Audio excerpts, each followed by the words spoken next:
লা ইলাহা ইল্লাল্লাহু মুহাম্মাদুর রাসূলুল্লাহ।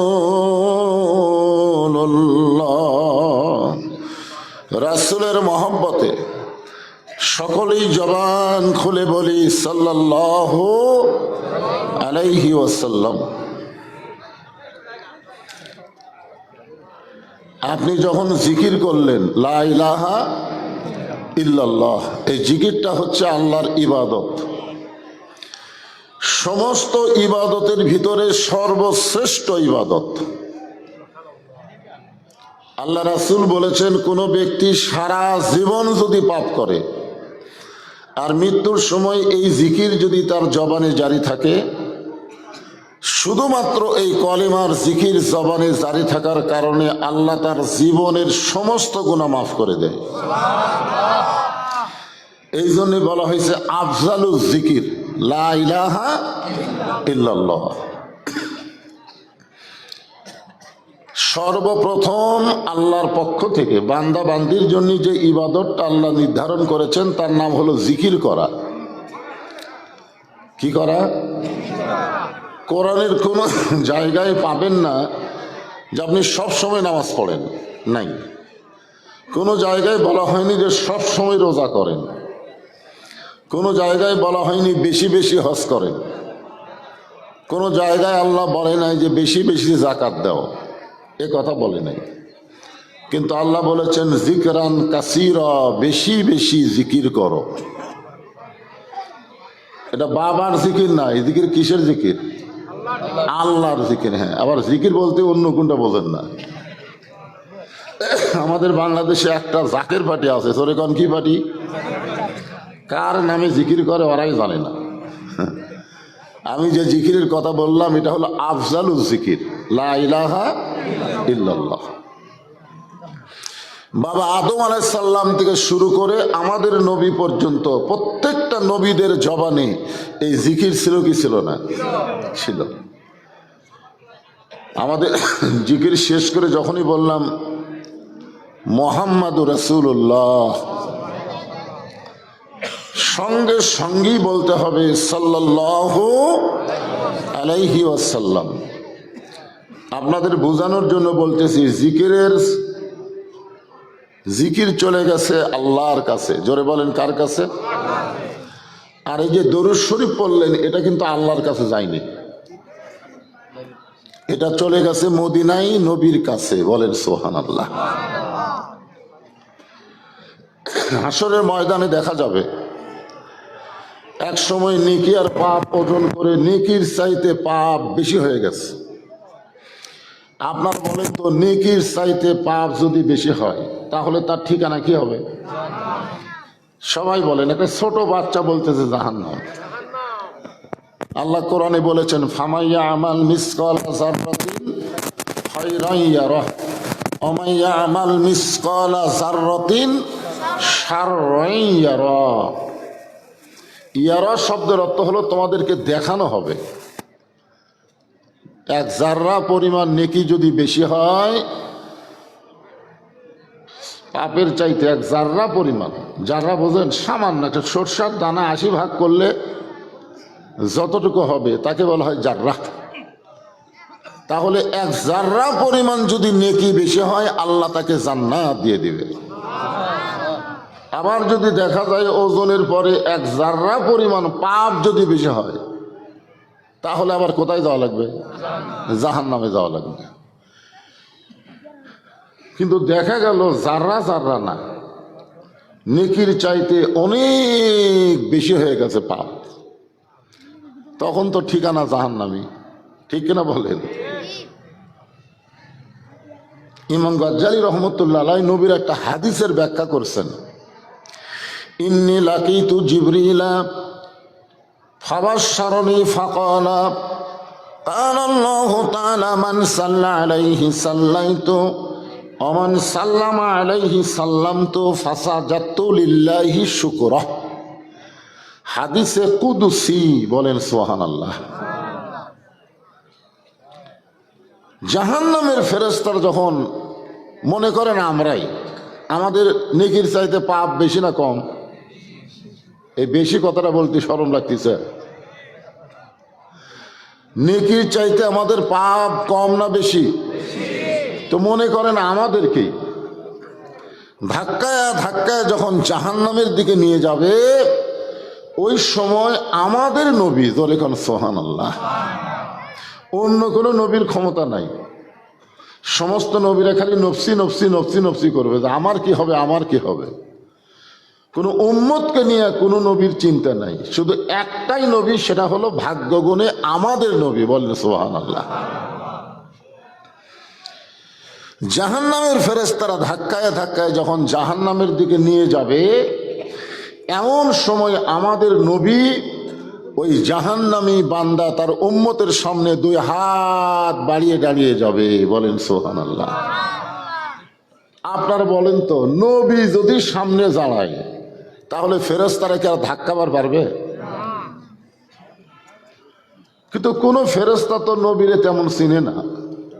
নবীরে জানে কিন্তু চিনে না। আল্লাহর নবীকে চিনে শুধুমাত্র একজন ফেরেশতা, যেই ফেরেশতার নাম হলো জিবরাইল। জোরে কান সুবহানাল্লাহ। সর্বসাকুল্যে নবীর কাছে আল্লাহ তাআলা ফেরেশতা জিবরাইলকে 24,000 বার পাঠাইয়া দিছে। কতবার? 24,000 বার। ফেরেশতা জিবরাইল আমাদের নবীকে চিনেছে কখন জানেন?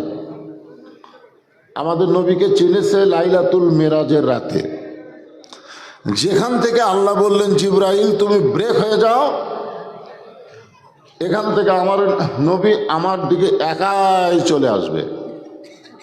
ফেরেশতা জিবরাইলকে আল্লাহ ব্রেক করে দিয়ে নবী যখন একা একা আল্লাহ আরশের দিকে যাচ্ছেন, এমন সময় জিবরাইল মুখ ফসকে একটা কথা বলেছিলেন। কথাটা হলো ওই, যোগ আল্লাহ নবী, আপনি তো মেরাজে আসার সময় জমজমের পানি দিয়ে উজু করার পরে আপনার পায়ে এক জোড়া জুতা আছে। আমি জিবরাইলকে আল্লাহ যেখান থেকে যাওয়া নিষেধ করে দিল, সেখান থেকে আপনি কি জুতা পায়ে আল্লাহর কাছে যাবেন? তখন আল্লাহর নবী উপর হয়ে যখন পায়ের জুতাটা খুলতে চাচ্ছেন, এমন সময় আল্লাহ তাআলা বললেন, হাবিব, ফেরেশতা জিবরাইল আপনাকে চিনে না, শুধু জানি আপনি আমার নবী। আপনাকে যদি চিনতো তাহলে পায়ের জুতা খুলতে বলতো না। আমি আল্লাহ আপনাকে চিনি, আমার আরশে আজিম দামি হতে পারে, আপনার জুতার পরশে আরো ধন্য হয়ে যাবে। সেই দিন জিবরাইল বুঝেছে আমাদের নবীটা কি। কিন্তু আমরা নবীর উম্মত হয়ে আমাদের নবীকে আমরা চিনিনি। সমস্যা হলো এই জায়গায়। ফেরেশতারা যখন ধাক্কায় ধাক্কায় নিয়ে যাবে, এমন সময় আল্লাহর নবীর সামনে দুইখানা হাত বাড়ায় দাঁড়িয়ে যাবে। হাসরের ময়দানে আমাদের কেউ নেই। এই পিছনে হইচই করলে হবে? যেই যুবকেরা কষ্ট করে এত অল্প সময়ের মধ্যে এত সুন্দর একটা মাহফিল করতেছে, সেই যুবকেরা তোমরা কোথায় গেলে? হ্যাঁ, যেই মাহফিলের ভলেন্টিয়ারের যুবকেরা থাকে সেই মাহফিল খুব সুন্দর হয়। বুড়া মানুষদের যে কাম হয় না, যুবকদের সে কাম হয়। জোরে কোন ঠিক কিনা? তো তোমরা কোথায় গেলে বাদান? তো কোন জায়গাতে আছো? সামনে বসে থাকলে হবে? হইচই বন্ধ করা লাগবে। দরকার হলে তোমরা জায়গা ছেড়ে দাও, অন্য লোককে বসার ব্যবস্থা করে দাও। তোমরাই যদি বসো তো ওরা তো হইচই করবেই। যেদিকে ফাঁকা আছে ওই ফাঁকার দিকে যে আপনারা আল্লাহর রাস্তায় বসেন। কারণ এইটা মাদ্রাসার মাঠ, এটা ঠিক। কিন্তু যতক্ষণ পর্যন্ত আজকে কোরআন হাদিসের আলোচনা হবে, জিকির আজকার হবে, ততক্ষণ পর্যন্ত এইটা শুধু মাদ্রাসার ময়দান থাকবে না, এইটা হবে বেহেশতের বাগান। রিয়াজুল জান্নাহ শব্দের অর্থ কি? বেহেশতের টুকুরা। তো দুনিয়াতে বেহেশতের টুকরার মধ্যে বসা হলো ভাগ্যবান লোকের। যাদের ভাগ্য ভালো তারাই বসতে পারে। অযথা বাইরে হইচই না করে বসেন। আমি আসার সময় শুনলাম আমার মা বোনরা এত বেশি হয়েছে, ওদের নাকি জায়গাই হচ্ছে না, ওরা তো আরো হইচই করতেছে। হ্যাঁ, এদিকে ফাঁকা জায়গা আছে, ফাঁকা জায়গার মধ্যে এসে বসেন। অনেকে বসবার চাচ্ছে না, কারণ ফাঁকা জায়গায় বসলে আমাকে আর দেখা যাবে না। বসবি ফাঁকা জায়গা, কিন্তু আমাকে দেখবার পাবে না এই ক্যামেরাগুলোর কারণে। এই জন্য অনেকে এই জায়গায় বসতেছে না। তা আপনারা যারা বসে আছেন, যদি কারোর সামনে ফাঁকা থাকে, একটু আল্লাহর হস্তে জমে জমে বসবেন, আর আলোচনাটা একটু মনোযোগ দিয়ে শুনবেন। গুরুত্বপূর্ণ কথা হচ্ছে, আল্লাহ কোরআনে বলেন, ইয়া আইয়ুহান নাসু তাকু রাব্বাকুম ওয়াখশাউ ইয়াওমান লা ইয়াজজি ওয়ালিদুন আন ওয়ালাদিহি ওয়ালা মাওলুদুন আন ওয়ালিদিহি শাইয়্যা। মানুষ, তোমরা সেই দিনকে ভয় করো যেদিন পিতা পুত্রকে চিনবে না, পুত্র তার পিতাকে চিনবে না, মা তার সন্তানকে পরিচয় দিবে না। সেই দিন আমাদের নবী আমাদের সবচাইতে আপনজন। জোরে কান সুবহানাল্লাহ। কি মনে করছেন জাহান্নামে ধাক্কায় ধাক্কায় নিয়ে যাচ্ছে, আর ওই সময় আমাদের নবী এসে আমাদের সামনে দাঁড়ায় গেছে। সুবহানাল্লাহ। কোন আল্লাহর নবীর সামনে দাঁড়ানোর কারণে ফেরেশতারা ধাক্কানোর মতন সাহস পাবে না। শুধু বলবে, আপনি কে গো? আপনি কে? আল্লাহ তাআলা নেকি আর পাপ ওজন করে, নেকির চাইতে পাপ বেশি হওয়ার কারণে জাহান্নামের রায় দিয়ে দিছে। আমরা ধাক্কায় আল্লাহর হুকুমে, কার হুকুমে? জাহান্নামে নিয়ে যাচ্ছি, আর আপনি সামনে দাঁড়াইছেন। আপনি কে? আল্লাহ নবী ফেরেশতাদের কথায় কোনোই কিছুই বলবেন না। নবী খালি চুপ করে দাঁড়িয়ে থাকবেন, আর মনে মনে চিন্তা করবেন, দেখি তোকে পাওয়ার কত, তোদের পাওয়ারটা আমি দেখবো, যে আমাকে সরায় দিয়ে আমার গুনাহগার উম্মতকে জাহান্নামে কেমনে নিয়ে যাস, আজকে আমি তোদের পাওয়ার দেখবো। সুবহানাল্লাহ। কর না কেন? এমন সময় আল্লাহ তাআলা ডাক দিবেন, জিবরাইল, যাও যাও, আমার নবীর কাছে গিয়া নবীরে সালাম জানায় বলো, আমি আল্লাহ পাপ আর নেকি ওজন করে নেকির চাইতে পাপ বেশি হওয়ার কারণে জাহান্নামে রায় দিয়েছি। আমার নবীকে সালাম দিয়ে বলো। দরিকন কি দিয়ে বলো? ফেরেশতা জিবরাইল এসে হাসরের ময়দানে আল্লাহ নবীকে সালাম দিবেন, আসসালামু আলাইকা ইয়া রাসূলুল্লাহ। নবী সালামের উত্তর দিবেন না।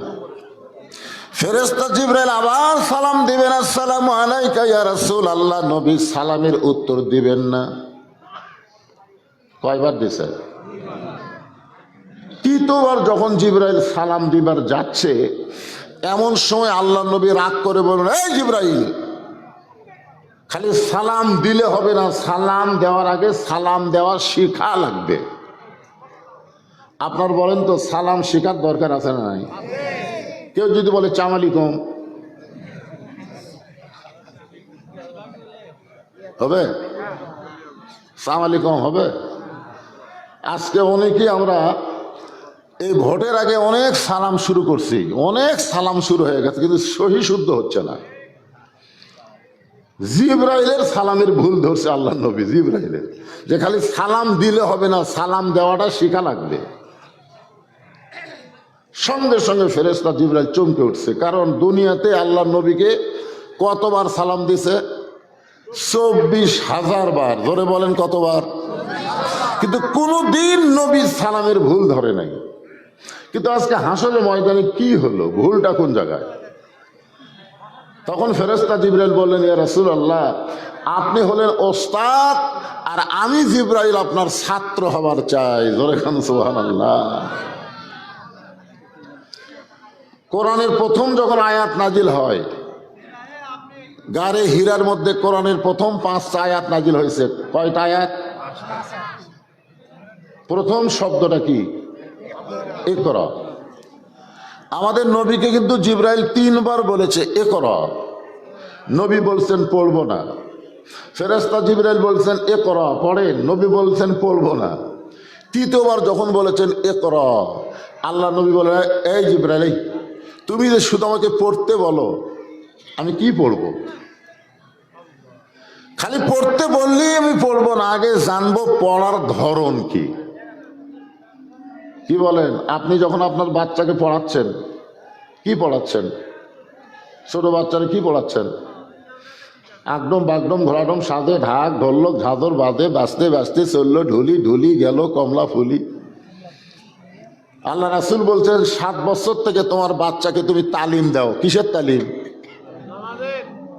খালি নামাজের তালিম? নামাজের মধ্যে কোরআন শরীফ লাগবে না? সূরা ফাতিহা লাগবে না? কমপক্ষে 10টা সূরা দরকার আছে না নাই? তো কি তালিম দিচ্ছেন আপনি? 6 বছর বয়সে প্রাইমারি ভর্তি করে দিয়েছেন, আর স্যারও কয়েছেন আমার কোনো দায়িত্ব নেই, সব দায়িত্ব আপনার। এখন প্রাইমারি স্যার কি শিখাবে? আইরে আই কি লাই ভরা দিয়ে না লেগালো বোয়াল মাছে তাই না দেখে ভদর নাচে। তো ওই কি এগুলো সত্যি কথা শিখতেছে না মিথ্যা কথা শিখতেছে? আল্লাহ রাসূল বললেন, জিবরাইল তুমি পড়তে বললেই পড়বো না, আগে জানতে হবে পড়ার ধরন কি। ফেরেশতা জিবরাইল বললেন, বিইসমি রব্বিকাল্লাযী খলাক। আপনি সে আল্লাহর নামে পড়েন যে আল্লাহ আপনার স্রষ্টা, আপনাকে সৃষ্টি করেছে। তখন আল্লাহর নবী বললেন, আমার কোনো আপত্তি নাই, আমি আল্লাহর পড়াটাই পড়তে চাই, আমি কারো ছাত্র হব না, আমার ওস্তাদ হবে স্বয়ং আল্লাহ। জোরে কান সুবহানাল্লাহ। তাহলে আমাদের নবীর ওস্তাদের নাম কি? আর আমাদের ওস্তাদের নাম কি? হাদিস জানেন? হাদিসটা শোনেন। আল্লাহ রাসূল বলেছেন, ইন্নী বুইসতু মুআল্লিমান। আল্লাহ আমাকে শিক্ষক করে দুনিয়াতে প্রেরণ করেছে। বলেন সুবহানাল্লাহ। কি করে প্রেরণ করছে? তাহলে আমাদের ওস্তাদের নাম কি? আল্লাহর নবী। এই জন্য আল্লাহ কোরআনে বলেছেন, কুল, হে রাসূল আপনি বলেন, ইন কুনতুম তুহিব্বুনাল্লাহ ফাত্তাবিউনি ইউহিব্বুকুমুল্লাহ ওয়া ইয়াগফির লাকুম যুনুবাকুম ওয়াল্লাহু গফুরুর রহিম। অন্য জায়গায় আল্লাহ বলেছেন, মা আতাকুমুর রাসূলু ফাখুযুহু ওয়া মা নাহাকুম আনহু ফান্তাহু। ফেরেশতা জিবরাইল বললেন, ইয়া রাসূলুল্লাহ আপনি আমার ওস্তাদ, আমি আপনার ছাত্র হবার চাই, সালামটা কেমনে দেওয়া লাগবে আপনি আমারে শিখিয়ে দেন। জোরে কান সুবহানাল্লাহ। আল্লাহ রাসূল বলতেছেন,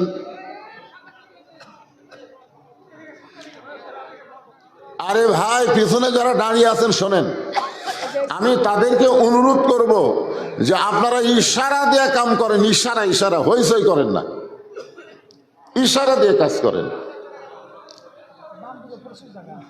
ইমাম সাহেব যখন মসজিদে খুতবা শুরু করে, আপনার বলেন তো ওই সময় মুসল্লি কথা বলা যাবে? কেন যাবে না? কোন তো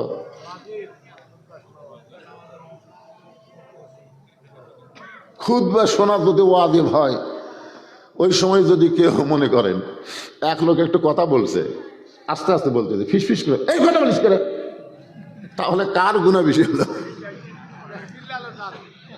না, যাই কথা বলতে নিষেধ করলো তার কি সওয়াব হলো? ওই মনে করতেছে আমি কথা বলা নিষেধ করাতে আমি খুবই সওয়াব পেলাম। মানে ওই তো ফিস ফিস করতেছি আর ওই জোরে এই কথা বলিস কেন, তো এক পিছনে হতে চাই। আমি বলতেছি ইশারা দিয়ে কাম করেন, ওরা আরো চিল্লাচিল্লি করতেছে। জায়গা হবে না। গোটা পৃথিবীর মধ্যে সবচাইতে ঘনবসতি বাংলাদেশ, তারপরেও 13 লক্ষ রোহিঙ্গা মুসলমানকে জায়গা কোন দেশ দিছে? তাহলে এত ঘন হওয়ার পরও জায়গা দেওয়ার অভ্যাস আমাকে নাই। তো রোহিঙ্গা যদি জায়গা দেওয়ার পারেনি, এরা কি রোহিঙ্গা? হ্যাঁ, জায়গা দেওয়ার অভ্যাস আমাকে তো আছে রে ভাই। আমরা ভিন দেশি রোহিঙ্গা এক জায়গা দিলাম, আর আমাদের বাড়ির পাশের ভাই তারা খাড়ায় থাকবে কেন? দরকার হলে কোলের ওপর বসে নেবেন। চাপেন চাপেন, যে ফাঁকা ফাঁকা দেখা যায়, চাপেন। শীতের রাত চাপেন চাপেন, একটু চাপে চাপে আসেন তো দেখি। কিসের বসার জন্য আসেনি? ই আবার আর এক ফতুয়া দিচ্ছে, ওরা বলে বসার জন্য আসেনি। ওরা কি দেখার জন্য আসছে? তবারক দিবেন আপনারা মোনাজাতের পরে, ঠিক কিনা বলেন? তবারক কি এখন দিবে? যে পোলা পাকাচ্ছে সেটা কি এখন দিবি? তো পোলা খাবার আসলে তো এত আগে আসবে না। পোলা খাওয়ার পার্টি আমরা চিনি, ওরা কখন আসে সেটাও আমরা জানি। এলা পোলা খাওয়া পার্টি না, রওয়াজ শোনার পার্টি। বসেন, একটু জিকির করেন আর সামনে চাপেন। লা ইলাহা ইল্লাল্লাহ, লা ইলাহা। আল্লাহর জিকির অলসতা না করে জবান করে মহব্বতে লা ইলাহা।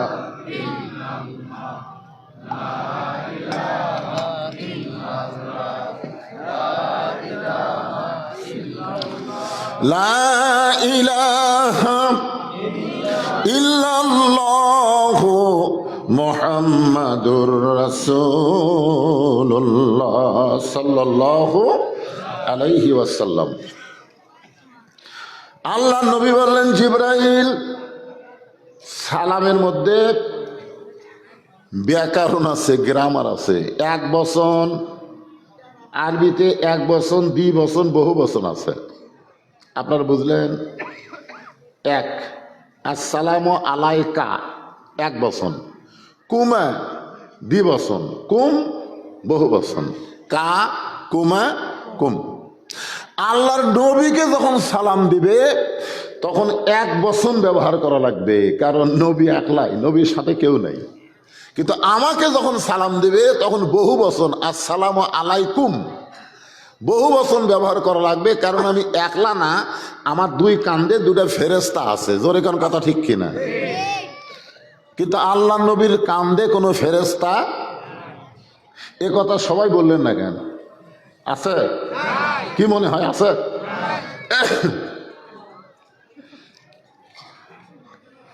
নবীর কান্দে চড়ার যোগ্যতা, কান্দে চড়ার যোগ্যতা কোনো ফেরেশতার নাই।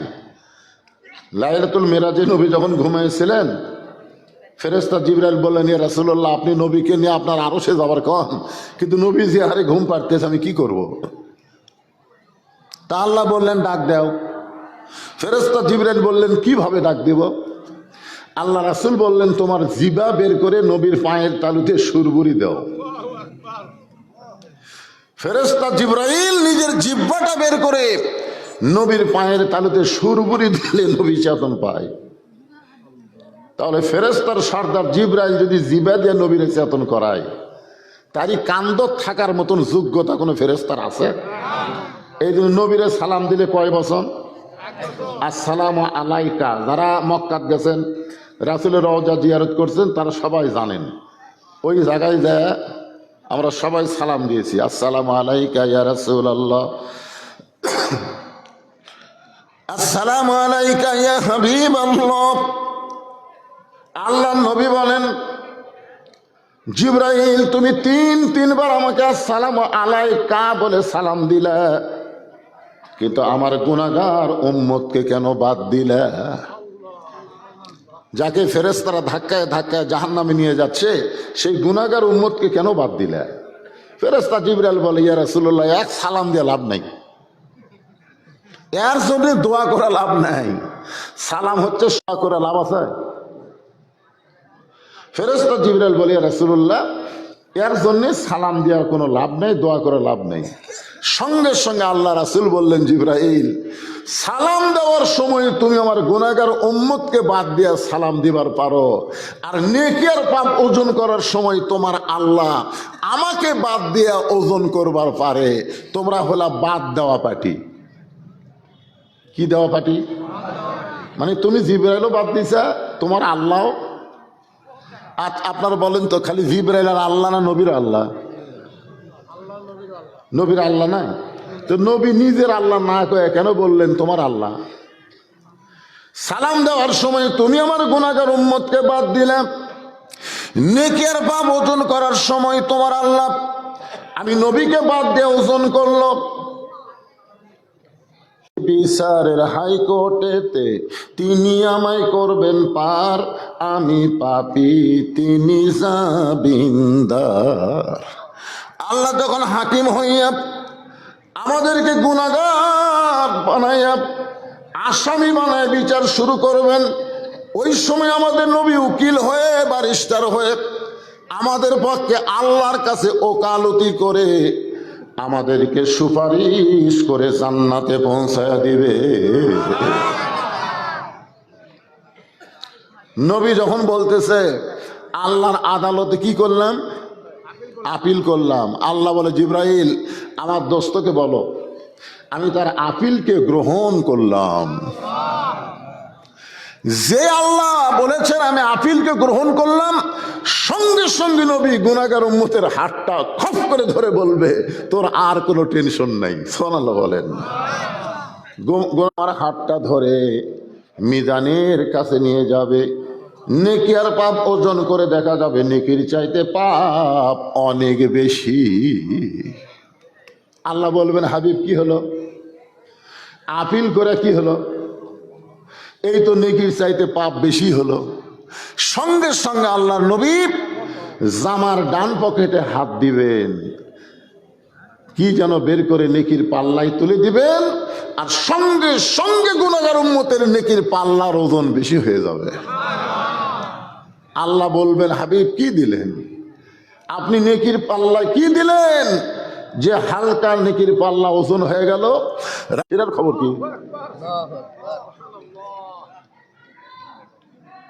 এই দরুদের নেকি আমার উম্মতরা আমাকে কোনোদিন দেখে নাই, আমার নামটা শোনার সঙ্গে সঙ্গে মুহাম্মদ সাল্লাল্লাহু আলাইহি সাল্লাম বলেছে আর ফেরেশতারা আমি নবীর কাছে রওজা গিয়ে জমা দিয়েছে, আজকে সেই দরুদের নেকিগুলো নেকির পাল্লায় দিয়ে দিলাম। নামাজ রোজা হজ যাকাত হলো ইবাদত, আর দরুদ শরীফ হচ্ছে মহাব্বত। ইবাদতের নেকির চাইতে মহাব্বতের ওজন অনেক বেশি, যার প্রমাণ হচ্ছেন হযরত আবু বকর। সমস্ত উম্মতের নেকির চাইতে আবু বকরের মহাব্বতের ওজন বেশি হবে। আপনারা বলেন তো সেটা কোন রাত? মেরাজের রাত না, হিজরতের রাত। হ্যাঁ জোরে কোন, কিসের রাত? হিজরতের রাত। চিন্তা করে দেখেন, হিজরতের রাতে গাড়ির সুরের মধ্যে কি আবু বকর নামাজ পড়ছে, জিকির করছে? খালি নবীর মাথাখানা নিজের উরাতের উপরে নিয়ে গর্তের মুখে পা ঢুকাই দিয়েছে, সাপ কামড়াছে, পা টান দেয়নি। বারবার বলেছে জীবন দিব, কিন্তু তুমি সাপ বের হয়ে আমার নবীরে কামড় দিবা, এই সুযোগ আমি দিব না। আমার জীবনের চাইতে আমার নবীর ঘুমের দাম বেশি। এই যে মহব্বত। আর আমরা যখন দরুদ পড়তেছি, আপনারা বলেন তো দরুদ উদ্যোগে আজকের এই তাফসীরুল কোরআন মাহফিলে আল্লাহ তাআলা যিনাকে সম্মানিত সভাপতির আসনে কবুল করেছেন, জনাব মোহাম্মদ আইনুল হক। আজকেই বিজ্ঞাপনে প্রথম দেখলাম সভাপতির নাম প্রধান অতিথির নিচে দেয়। সভাপতি মানে কি? সভাপতি শব্দের অর্থ জানা লাগবে তো, যাই বিজ্ঞাপন ছাপাবার যাইতে সভাপতি নামের অর্থ বোঝা লাগবে না? সভাপতি মানে বক্তা, প্রধান অতিথি সবার উপরে। সভাপতি মানে কি? সবার পতি। পতি মানে কি? হ্যাঁ, আমি তো পড়বার যায় ফট করে ভুল করবার চাইছিলাম, চোখ এখনো কিছু একটু দেখবার পাইতো, সেই জন্য সমস্যা। জনাব মোহাম্মদ আইনুল হক আজকের মাহফিলের সম্মানিত সভাপতি, সহ সভাপতি জনাব মোহাম্মদ আব্দুল সাত্তার, সম্মানিত সভাপতি দ্বয়কে অন্তরের অন্তঃস্থল থেকে আমি শুভেচ্ছা জ্ঞাপন করছি। আজকের এই মাহফিলের সম্মানিত প্রধান অতিথি জনাব আলহাজ মোহাম্মদ আসলাম হোসেন। আজকের কের ভাই মাইকালা কুটিরে আমি টানি এই দিকে, ই যাই এই দিকে, এটা কি ঢিল হয়ে গেছে নাকি? মানে এটা মুখ বরাবর না থাকলে আবার সাউন্ড ক্লিয়ার হবে না, বোঝেন না ভাই? চলে যায় আস্তে আস্তে, এদিকে চলে যায়।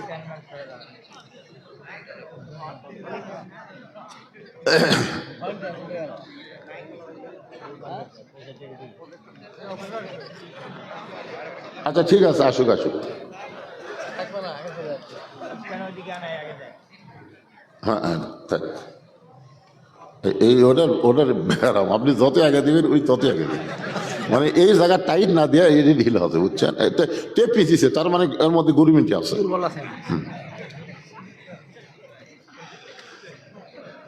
যে সমস্ত আলেম ওলামা আপনাদের মাঝে মাঝে বসে আছেন, মঞ্চে আছেন, মাগরিবের নামাজের পর থেকে এত রাত পর্যন্ত কোরআন হাদিসের আলোকে অত্যন্ত গুরুত্বপূর্ণ আলোচনা করে আপনাদেরকে শোনালেন আলেম ওলামা সহ। আজকের এই মাহফিলের বক্তাগণকে অন্তরের অন্তঃস্থল থেকে আমি শুভেচ্ছা জ্ঞাপন করছি। আজকের এই মাহফিলে আমার সামনে যিনারা বসে আছেন, যিনাদেরকে আল্লাহ দয়া করে, রহম করে, মেহেরবানি করে এই জান্নাতের বাগানে কবুল করেছেন। আমি যখন বললাম কবুল করেছেন, তখন আপনাদের কিছু একটা বলা দরকার ছিল, কিন্তু আমিন কননি তো। মনে মনে ভাবতেছেন যে আমি ইচ্ছা করে এখানে আইছি। আপনি এখানে ইচ্ছা করলে আসতে পারবেন না, আল্লাহ যদি আপনাকে কবুল না করতো। জোরে কোন কথা ঠিক কি না? কারণ আল্লাহ কোরআনে বলেছেন, মা আসাবাকা মিন হাসানাতিন ফামিনাল্লাহ। বান্দা বান্দির দ্বারা যখন কোনো ভালো কাজ হয়, এই কাজটা বান্দা বান্দি করে না, বরং আল্লাহ করায়। আপনারা বলেন তো, কোরআন কারিমের মাহফিলে বসা এটা ভালো কাজ না খারাপ কাজ? এই ভালো কাজে আল্লাহ যিনাদেরকে পছন্দ করে বসার তৌফিক দিয়েছেন, আমি আমার অন্তরের অন্তঃস্থল থেকে আপনাদের সবাইকে শুভেচ্ছা জ্ঞাপন করছি। সম্মানিত মা বোনেরা, পর্দার অন্তরালে বসে বসে যারা আলোচনা শুনতেছেন, আমি তাদেরকেও শ্রদ্ধা জ্ঞাপন করছি। এখানে দুটা পার্ক আছে, কাছে কাছে দুটো পার্ক আছে। পার্ক নাই? ডানা কি পার্ক? শখের পল্লী, শখের পল্লী, হ্যাঁ, শখের পল্লী, ডানা পার্ক, দুটা পার্ক। আপনাদের এলাকার মা বোনেরা অত্যন্ত ভালো, মাশাআল্লাহ। আল্লাহ কোরআন কারিমে মেয়েদের ব্যাপারে বলেছেন, অকারনা ফি বুয়ুতিকুন্না ওয়ালা তাবাররাজনা তাবাররুজাল জাহিলিয়াতিল উলা। মায়েরা, আপনারা অত্যন্ত শ্রদ্ধাশীল। আপনাদেরই পেটের ভিতর থেকে আল্লাহ আমাদেরকে দুনিয়াতে প্রেরণ করছে। জোরে কোন কথা ঠিক কিনা? একটা মায়ের যে কি দাম রে! যত নবী বলেন, সাহাবী বলেন, আল্লাহর ওলি বলেন, শুধু একজন আদম আলাইহিস সালাম ছাড়া, শুধু আদম নবী ছাড়া সবাই মায়ের পেট থেকেই দুনিয়াতে এসেছেন। শুধু একজনের বাবা ছিল না, তার নাম হলো ঈসা আলাইহিস সালাম, কিন্তু মা ছিল মরিয়ম। ঠিক কিনা বলেন? কিন্তু আমাদের সকলের বাপ মা আছে না নাই? আপনারা বলেন তো, বাবা আর মা এই দুটার মধ্যে দাম বেশি কার? একসাথে করলো না, কি জন্য মায়ের দাম বেশি?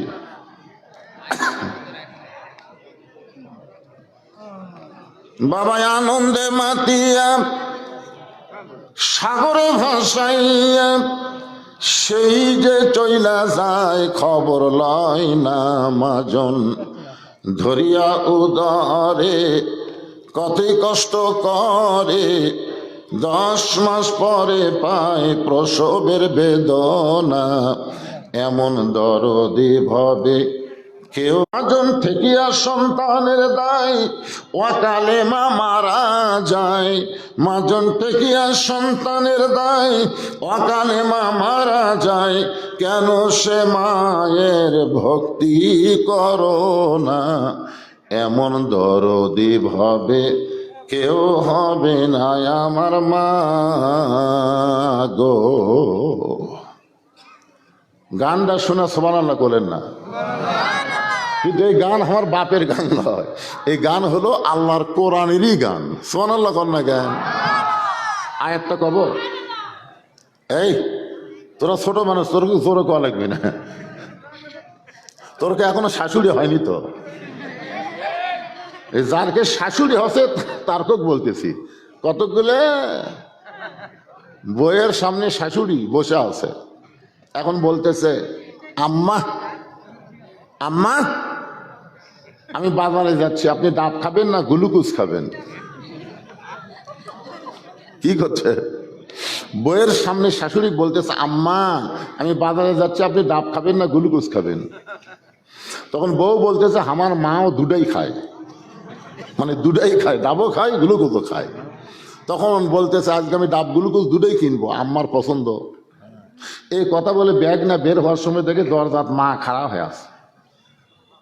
ওই মায়ের দিকে তাকায়নি, মাও যে খাড়া হয়ে আছে মায়ের দিকে তাকায়নি, মাথা নিচু করে বের হয়ে যাচ্ছে।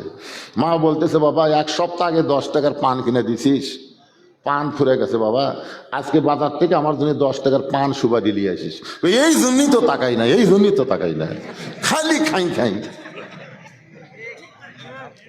ওই শাশুড়ির জন্য ডাব গ্লুকোজ কিনবে আর মায়ের জন্য 10 টাকার পান সুপারি খাই খাই। এরকম পাটা আছে না নাই? ধরে কেন আছে না নাই? এরা কিন্তু বেটা না, এরা মনে হয় মাটি ফেটে বাড়াছে। মায়ের 1 ফোঁটা দুধের দাম নাইয়া দিলেও ঋণের শোধ হবে না, এমন দরদি ভাবে কেউ হবে না আমার মা গো। আমার সেই মায়েরা বসে আছেন পর্দার অন্তরালে। খালি মায়েরা নাই, মায়ের সাথে আমার কিছু বোনেরাও আছে। জোরে কোন কথা ঠিক কিনা? খালি মা থাকলে তো সমস্যাই হতো না, কিন্তু এই বোনগুলোই তো। আপনারা মনে করেন বোন কি কোনোদিন মা হবি না? এই কথা কান হবে কি হবে না? যে বেটার বউ শাশুড়ি দেখতে পারে না, ওই বেটার বউয়ের যদি বেটা থাকে ওনাকে চিন্তা করা লাগবে আমিও একদিন শাশুড়ি হব। আমি যেমন শাশুড়ি 2 চোখে দেখতে পারি না, আমার বেটার বউ হলো আমাকেও 2 চোখে দেখতে পারবি না। জোরে কোন কথা ঠিক কিনা? কিন্তু মনে রাখে না তো, মনে রাখলে তো কামই হয়। একবার মুসা আলাইহিস সালাম তুর পর্বতে গিয়ে বলতেছে, আল্লাহ আমি এত আপনার জন্য কষ্ট করি, আপনার দিনের জন্য এত কষ্ট করি, এই ফেরাউনের কাছে কলেমার দাওয়াত দিবার যা পিটন খাই, ইয়ে হয় সে হয়, কত কষ্ট আমার।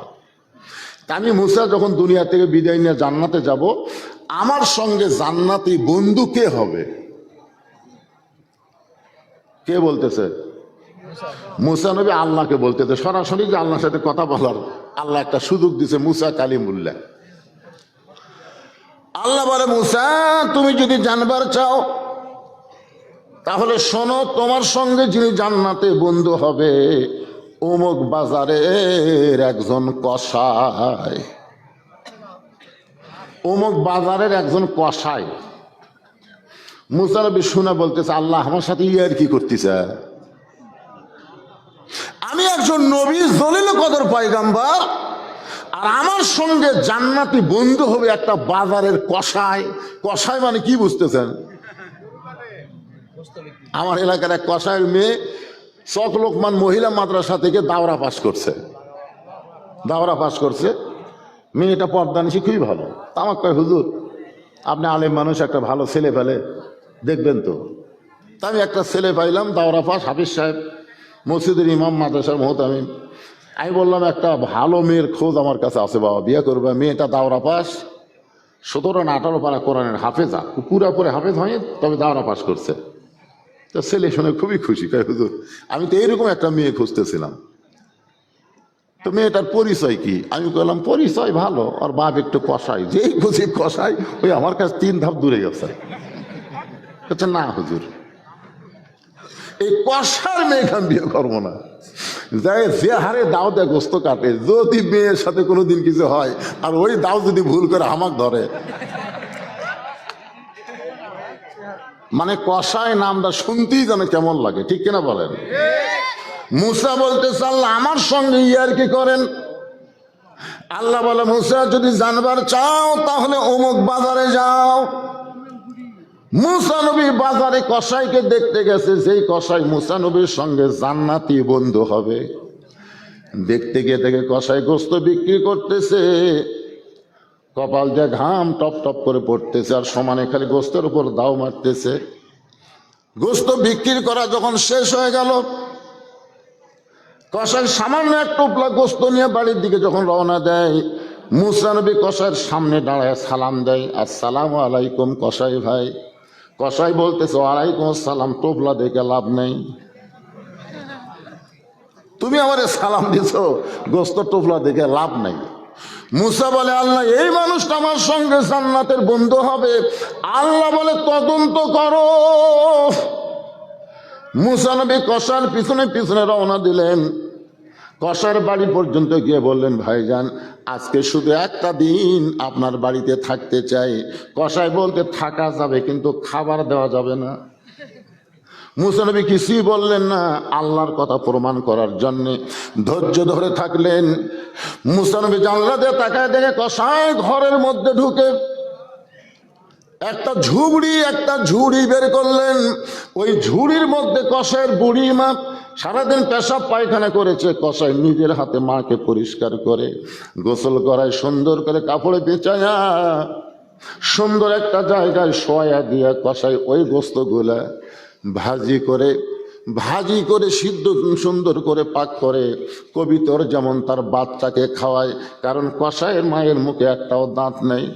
কসাই গোস্তগুলো চাবায়া চাবায়া মায়ের মুখে দেয়। মা গোস্তগুলো যখন গিলে গিলে খায়, কসাইকে মা বলে বাবা তুই একটা বিয়ে কর বাবা, তুই আমার জন্য এত কষ্ট করিস। কসাই বলে মা বিয়ে এই ভয়ে করি না, যদি বিয়ে করলে আমার বউ তোমাকে কষ্ট দেয়। কসাই মাকে বুকের মধ্যে নিয়ে কপালে যখন চুমা দেয়, সঙ্গে সঙ্গে মা দুইটা হাত তুলে বলে আল্লাহ আমার সন্তান কসাই গো আল্লাহ, আমি তোমার কাছে দোয়া করি যে মাকে এত ভালোবাসে সম্মান করে আমার কসাইকে তুমি মুসা নবীর সঙ্গে জান্নাত দিও। কসাই বলতেছে মা সব দোয়া আল্লাহ কবুল করবে না মা, এমন দোয়া তুমি করো না। আমি একজন সাধারণ কসাই হইয়া এই যুগের শ্রেষ্ঠ নবীর সঙ্গে জান্নাতে থাকবো, এই দোয়া তুমি করো না। মুসা দরজা খুলে বলে কসাই ভাই তোমার মায়ের দোয়া আল্লাহ কবুল করেছে, আমি হইলাম মুসা পয়গাম্বার। সে মা আমাদের দরকার আছে না নাই? দরকার আছে না নাই? আমার সম্মানিত মা বোনেরা, পর্দার অন্তরালে বসে বসে যারা ওয়াজ শুনতেছেন, আমি আমার অন্তরের অন্তঃস্থল থেকে আপনাদের সবাইকে শুভেচ্ছা জ্ঞাপন করছি। এই মুহূর্তে জানতে চাচ্ছি আপনারা সকলে কেমন আছেন? আলহামদুলিল্লাহ রব্বিল আলাকাল হামদ হামদান কাসীরান তাইয়িবান মুবারাকান ফীহি। আমাদের বগুড়ার কাহালুতে কোনো মানুষ যখন মারা যায়, বুঝছেন, মরার খবর শুনে সকলে ইন্না লিল্লাহি ওয়া ইন্না ইলাইহি রাজিউন পড়ে। তো আপনাদের এই এলাকার খবর কি? একই খবর?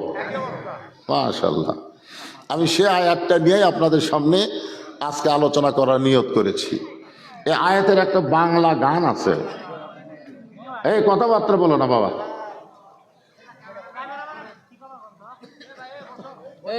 আরে পৃথিবীতে যত জায়গায় বাঙালিরা বসবাস করে সমস্ত বাঙালিরা আপনা করে ওয়াজ শুনতেছে। লক্ষ লক্ষ লক্ষ লক্ষ মানুষ আপনাকে ওয়াজ আজকে শুনতেছে। তাহলে খালি অন্য লোক কোরআনের ওয়াজ শুনান কে লাভ না লস? তো এইগুলা এই খাটার মাধ্যমেই তো কাম হচ্ছে। আপনারা খাটা থেকে বিরক্ত হচ্ছে। এই ক্যামেরাম্যান বাবারা তোমরা বেশি বেশি ঘন ঘন আসো না, একবার সাইজ করে দিয়ে চলে দাও। হ্যাঁ, আমরা বাংলা তো অর্থ জানি না। এই আয়াতের বাংলা অর্থ জানলে আপনাদের খুবই লাভ হবে। অর্থ কি শুনবেন? আগে একটা গান শোনেন। কোন বনের পাখি তুমি আইলা রে কোন বনে, আবার কোন বনেতে যাইতে হবে পড়ছে নাকি মনে। জোরে বলেন কিসের জগৎ? বর্তমানে যেই জায়গায় আমরা আছি এই জায়গার নাম হলো দুনিয়াবি জগৎ। এই জায়গা থেকে আমাদেরকে আর একটা জায়গায় যাওয়া লাগবে। কাল সূর্যের আলো আছে কিন্তু পাওয়ার নাই। দুপুরের সূর্য ওরে বাবা রে তাকানি যায় না। যৌবন কাল, ধরে কোন কি কাল? বিকেল বেলা তাকে দেখেন বুড়ে এক সূর্য দেখলি আমার জীবনের হিসাব আসে না কে ভাই? এক পলকের নাই ভরসা, এক পলকের নাই ভরসা, মিশে সকল আশা, কখন বুঝি দারুণ ঝড়ে ভাঙবে তোমার বাসা। ইজা আসাবাতুহুম মুসিবাতুন ক্বালু ইন্না লিল্লাহি। আসনো মরার কথা কয় কেরে? মরা গেলেও যে লস নাই, যার প্রমাণ হলো শহীদ প্রেসিডেন্ট জিয়াউর রহমান। মরা গেলেও লস নাই, যখন কি নাই কথা কয় না। কেমনে বুঝলেন? আজকে যারা বাংলাদেশে বিএনপি মুখে থাকবে, অন্তরে থাকবে ঘৃণা, আর আবু বকর শুধু মানুষের মুখে থাকবে না, অন্তরের মোহাব্বত। জোরে কান কথা বলছে, দুইটাই আবু, দুইটাই আবু, একটা আবু জাহেল, একটা আবু বকর। যখন দুনিয়া থেকে বিদায় নিল তাকে হত্যা করা হলো। বাল আহইয়াউ ওয়ালাকিন লা তাশউরুন।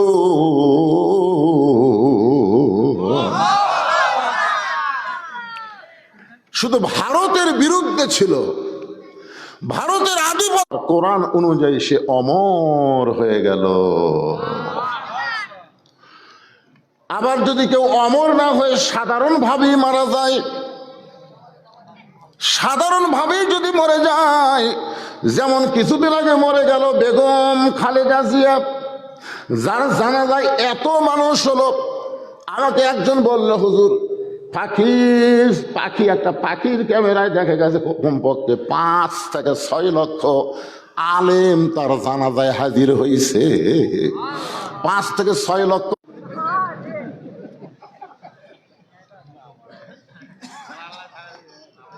হ্যাঁ, দেরি করেন, ওয়াজটাকে শুরু করি, বুঝবি সবই বুঝবেন ভাইজান। কিসের যেগুলো ওয়াজ করতেছি এগুলো ওয়াজ না। আমি যে ওয়াজের শুরুর থেকে যেগুলো করতেছি সেগুলো কি ওয়াজ না? সব কান্ডারি হইয়া নবী পার করিবেন সেই তরণী। সবাই বলেন নবী মোর পরশমণি, নবী মোর সোনার খনি, নবী নাম ভাবে যেজন সেই তো দোজাহানের ধনী। আলহামদুলিল্লাহ।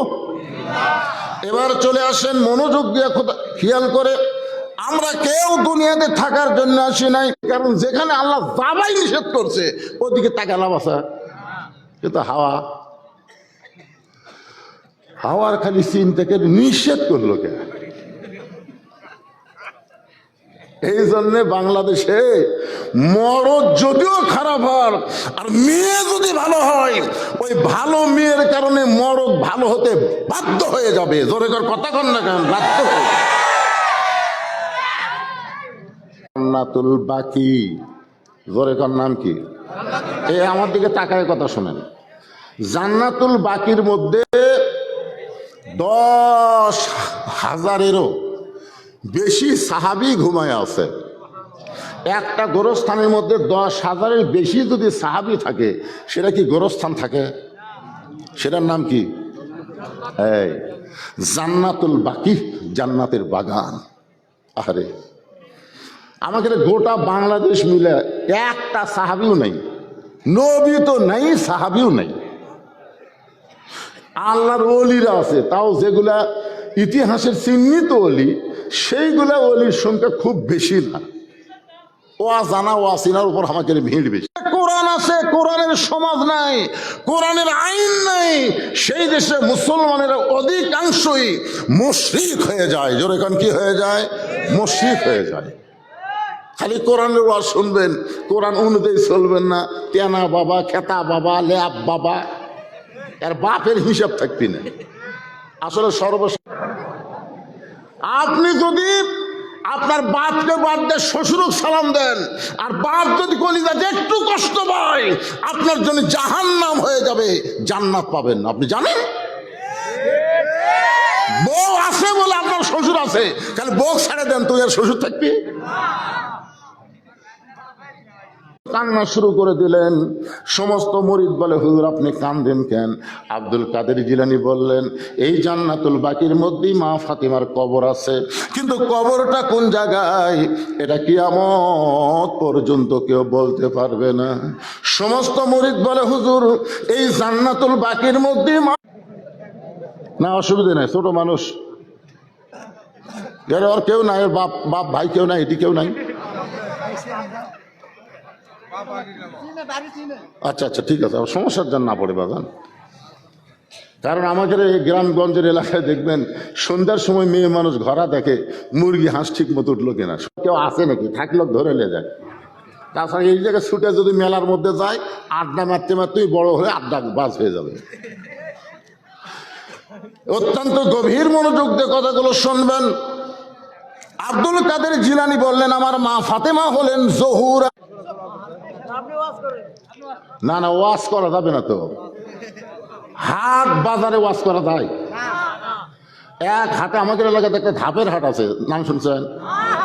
লক্ষ লক্ষ মানুষ থাকে ওই জায়গায়। যদি কেউ কোন ভাই আপনি 10টা মিনিট ওয়াজ করেন, তো ওয়াজ করতে পারবি না, কারণ ওয়াজ করবার গেলে শ্রোতা থাকা লাগবে। ওই শ্রোতা নাই তো, কেউ গরু কিনতেছে, কেউ মরিচ কিনতেছে, কেউ আলু কিনতেছে, এর মতো ওয়াজ হবে। ওয়াজ শুনতে গেলে সুন্দর একটা পরিবেশ দেওয়া লাগবে। আর আজকের ওয়াজ হলো মানুষ। মায়ের নাম ফাতেমা, ইয়াজিদের মায়ের নাম কি? ভালোটার মায়ের নাম ঠিকই জানেন, খারাপটার নাম। ইয়াজিদের মায়ের নাম হলো লাইসা বিনতে সাইবা। এই নামটা সবাই মুখস্থ রাখবে, লাইসা বিনতে সাইবা ইয়াজিদের মায়ের নাম। ইয়াজিদ এত ডিস্টার্ব কেন হলো?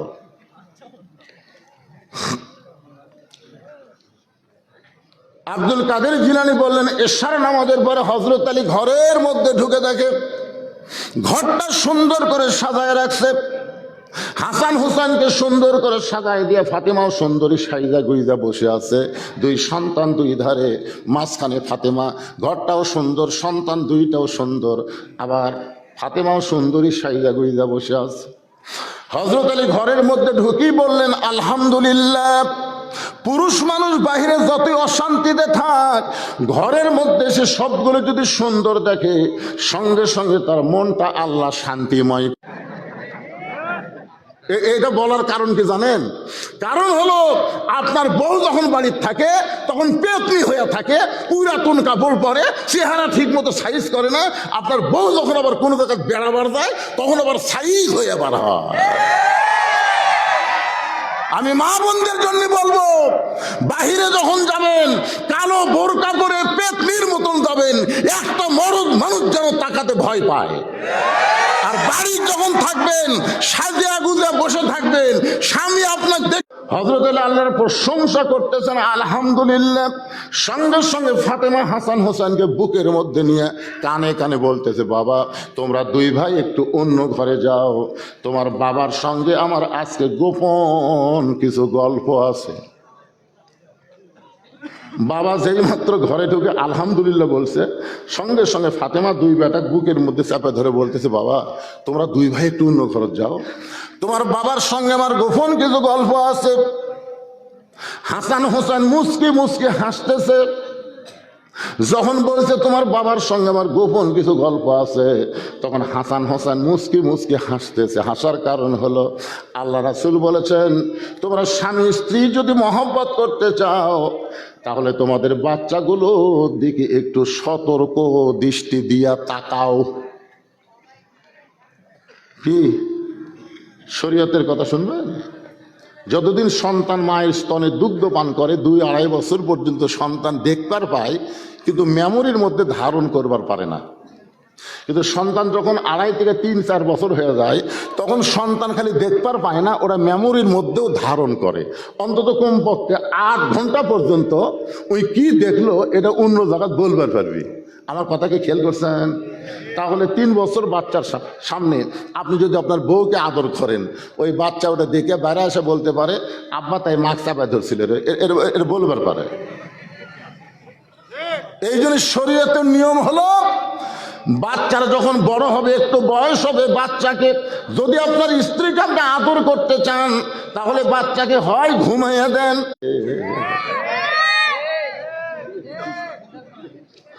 এই জন্য ফাতেমা সতর্ক হয়ে বললেন, বাবা তোমরা দুই ভাই একটু অন্য ঘরে যাও, তোমার বাবার সঙ্গে আমার গোপন কিছু গল্প আছে। হাসান হোসেন হাসতে হাসতে যখন অন্য ঘরে যায়, আস্তে করে ফাতেমা ঘরের দরজাটা বন্ধ করে দেয়। যেই ঘরের দরজা বন্ধ করেছে, সঙ্গে সঙ্গে হযরত আলী মাথার টুপি খুলেছে। কেন? সন্তান দুইটাকে বের করে দিয়া বউ যদি ঘরের দরজা বন্ধ করে, যত বড়ই হুজুর হন, টুপি রাখা যাবে না। আমার কথা কি বুঝলেন? আপনার কি মনে করতেছেন আমি এখান থেকে ওয়াজ করে বাড়ির যায় যখন বউলে ঘুমাই, তখন টুপি মাথাতে ঘুমাই? যদি কোনোদিন মাথার থাকে, আমার বই খুলে দেয়। হুজুরগিরি বাদ দেন তো, যা করছেন করছেন, এখন স্বামী হয়ে আমার কাছে শোতেন। আল্লাহ কোরআনে বলেছেন, হন্না লিবাসুল লাকুম। ফাতেমা এক দৌড়ে এসে স্বামীর বুকের মধ্যে মাথা ঢুকাইয়া ছোট বাচ্চার মতন কান্না শুরু করেছে। আলী বলতেছেন, ফাতেমা সন্তান দুইটাকে ঘর থেকে বের করে দিয়া আমার বুকের মধ্যে মাথা ঢুকায় কেন কাঁদতেছো? ফাতেমা বলে, স্বামী গো, আর কোনোদিন ঘর সাজাবার পারবো না, আর কোনোদিন সন্তান দুইটাকে সাজায় দিবার পারবো না, আর কোনোদিন সাইজা গুইজা আপনার সামনে দাঁড়াবার পারবো না, কারণ আজকে গভীর রাত্রে ফাতেমার মৃত্যু হবে। যেই বলছে আজকে গভীর রাত্রে ফাতেমার মৃত্যু হবে, গাছের গোড়া কাটলে গাছটা যেমন পড়ে যায়, হযরত আলী তেমনি পড়ে গেলেন ঘরের মাঝায়। ফাতেমা দুই হাতে চোখের পানি মুছে, এক নম্বর চাওয়া হলো, রাতের অন্ধকারেই আমাকে দাফন করা লাগবে। আমি রাতের অন্ধকারে পর্দায় বিদায় নিব, আর দিনের বেলা যদি আমার কবর দেন, তাহলে আমার পর্দার খেলাফ হয়ে যাবে। ওগো স্বামী, আমার এক নম্বর চাওয়া হলো রাতের অন্ধকারে আমাকে দাফন করবেন। আমার দুই নম্বর চাহিদা হলো, আমার কোনো জানাজার ব্যবস্থা করবেন না। আপনি জানাজা করবেন ঠিক আছে, কিন্তু জানাজার ব্যবস্থা করবেন না। আলী বলতে, ফাতেমা তুমি নবীর কলিজার টুকরা, তোমার মৃত্যুর খবর শুনলে হাজার হাজার মানুষ জানাজায় হবে। ফাতেমা বলতেছেন, হাজার হাজার মানুষ পুরুষের জন্য হলে লাভ আছে, কিন্তু নারীর জন্য কোনো লাভ নাই। কারণ একজন নারীকে যদি হাজার খুলে দিল। এখন আপনাদের কাছে আমি জানতে চাই, বউ ভালো হওয়া লাগবে কার কাছে? এই স্বামীরা কথা কন না, কিন্তু আমাদের গুলা লব উল্টা কি কয়, খালি তুমি আমাকে দেখতে পারো না। গোটা পাড়া খুঁজে দেখো, আমার বিরুদ্ধে কেউ নেই। ও পাড়ার কোনো লোক আমার বিরুদ্ধে নেই। স্বামীর বলতে তুমি খালি দেখতে পারবো না, তো পাড়ার লোক দেখে লাভ কি? যার ঘর করতে আইছো তারই শুধু পছন্দ হওয়া লাগবে। ফাতেমা বলে, স্বামী দুনিয়া থেকে বিদায় নিয়ে গেছে, আমার হাসান হোসেন এত ছোট, এরা তো মায়ের লাশের খাটনি কান্দে নিবার পারবে না। আপনি শুধু আমার লাশটা কান্দে করে নিয়ে ওই জান্নাতুল বাকির পূর্ব কোণায় সবুজ রঙের একটা বাতি জ্বলবে, ওই বাতি বরাবর আমাকে দাফন করবেন। ওগো স্বামী, আপনি যদি আমার কবর খুঁড়তে কষ্ট হয়, তাহলে আপনার একান্ত আপন যদি কোনো বন্ধু থাকে, তার একটু গোপনে বলে দিবেন, সে ফাতেমার কবর খনন করে। দুনিয়ার কোনো মানুষ পরাজিত হয়ে কাঁদতে দেখি নাই। আজকে তোমার জীবনে এমন কি যুদ্ধ শুরু হলো, তুমি এমন করে আমার জানলার কাছে পরাজিত সৈনিকের মতন কেন কাঁদতেছ? আলী বলতে, আবু যর, জান্নাতুল বাকির পূর্ব কোণায় সবুজ রঙের একটা বাতি জ্বলতেছে, ওই বাতি বরাবর একটা কবর কর। আবু যর গিফারি বলতেছে, এখন পর্যন্ত কেউ মরার খবর শুনি নাই, তাহলে কবর কেন করতে হবে? আর রাতের বেলা কবর না করে দিনের বেলা কি কবর খনন করা যায় না? আলী বলতেছে, আবু যর, একজন পর্দানিশী ওসিয়ত করেছে, রাতের বেলায় মারা যাবে, রাতের বেলায় তাকে দাফন করা লাগবে। আবু যর, এই রাতের বেলায় তাকে দাফন করতে হবে। আবু যর গিফারি বলে, আলী ভাই, সেই পর্দানিশী কে গো? তার নাম কি তোমার মুখস্থ নেই? আলী বলতেছে, হতে দেওয়া যায় না। কারণ 6 মাস আগে নবী দুনিয়া থেকে বিদায় নেওয়ার পরে তোমার 2টা সন্তানের চোখে পানি ছাড়া মুখে হাসি দেখি নাই। 6 মাস আগে নবী দুনিয়া থেকে বিদায় নিয়েছে, তোমার 2টা সন্তান হাসান হোসেনের চোখের মধ্যে খালি আমরা পানি দেখছি, একটা বারো তাদের মুখে হাসি দেখি নাই। কারণ হাসান হোসেন 2 ভাই গলা ধরে ঘুরে বেড়ায়, গোটা মদিনা ঘোরে, আর সাহাবীদের জিজ্ঞাসা করে আমার নানাকে দেখছো নাকি রে? আমার নানা আমাদেরকে ছেড়ে কোথায় লুকাইছে। আর রওজার কাছে এসে নানা নানা বলে চিৎকার দেয়। আমি আবু বকর বলতেছি আল্লাহর নবীর ঘুম ভেঙ্গে যাবে, কারণ আমাদের নবী কিন্তু মরে নাই, মরে আছে। এই জন্য সকলে আমার সঙ্গে বলেন, ইসলামের আলো জ্বলায়া দিয়া নবী ঘুমায়া আসেন সোনার, ইসলামের পতাকা উড়াইয়া দিয়া নবী শুইয়া আসেন সোনার মদিনায়। আবু যর গেফারি বলতেছে আজকে যদি রাতের বেলা আবার মা মারা যায়, এমনি তো নানার সুখ তারা কেটে ওঠে নাই, আবার যদি রাতের বেলা বাতির কোনো তার নাই, বাতির কোনো সুইচ নাই, বিনা তারে বিনা সুইচ আমার আল্লাহ তাআলা অটোমেটিক জ্বলায়া দিছে। লিল্লাহে তাকবীর। ইমানের নূর নিয়ে যদি আপনি কবরে যাবার পারেন, ইমানের নূর কিন্তু সবসময় থাকবে না। ইমানের নূরকে রাখতে গেলে নামাজ পড়া লাগবে, রোজা করা লাগবে, নবীর তরিকা মোতাবেক চলা লাগবে। এই ইমানের নূর নিয়ে যদি কবরে যাওয়ার পারেন, আপনার অন্ধকার কবর অন্ধকার থাকবে না। আল্লাহ অটোমেটিক কবরের মধ্যে একটা জান্নাতের বাতি জ্বলায় দিবে। জোরে কান সুবহানাল্লাহ। বয়সের সময় যদি নামাজ ধরবার না পারো, 20 বছরে নামাজের কথা কয়ে দেখো কি করে। তাহলে 20 বছর বাপ নামাজ পড়া লাগবে, বাপ 1 লোক দেখালে 2 লোক দেখাবি। তোমার মনে হয় তুমি যাও, আমি যাবো না। চোখ এমন বড় বড় করবি, বাপই ভয় করবি না, বাবা দরকার নাই রে। এই জন্য ভালো করবার গেলে ছোট থেকেই ভালো করা লাগবে বাজার। কাঁচা কুঞ্চি যেদিকে খুশি সেদিকে বেঁকা করা যায়, পাকা গেলে আর বেঁকা হয় না, মট্টস করে ভাঙ্গে যায়। এই 3 জায়গার থেকে 3 জন উঠলে তাও হতো, 1 জায়গার থেকে উঠছে, আর একটা বুদ্ধি করছে। এই আবার আসতেছে কারা,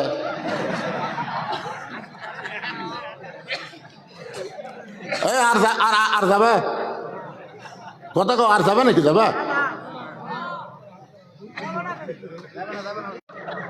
আমি যতদিন আমার মা ঘুমাইছে আমি মায়ের পায়ে চুমা খাইছি। আমার মার কবর এখন আমার মসজিদের পাশে, বাপের কবর।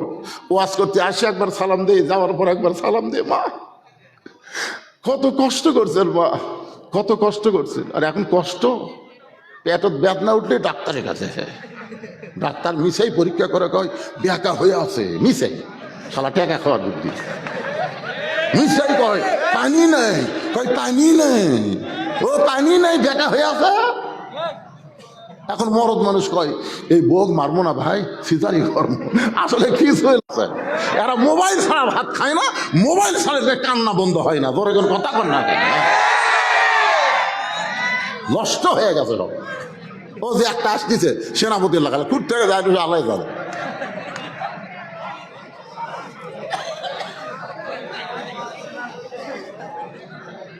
এই বাচ্চাগুলোকে সাবধান করেন।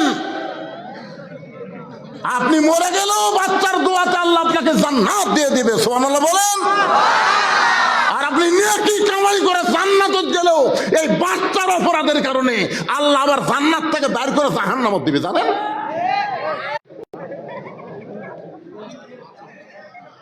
আমি নওগাঁ বহু জায়গা তো ওয়াজ করছি, বুঝলেন, কিন্তু আজকে মনে হয় কেমন লাগতেছে, মানে ব্যবসায়ীদা লাগতেছে। এক টানা ওয়াজই করে পারতেছি না, হয়েছে হচ্ছে এইদিকে ওইদিকে ছোট ছোট এই চিল্লা ওঠে, অজগর চিল্লা ওঠে।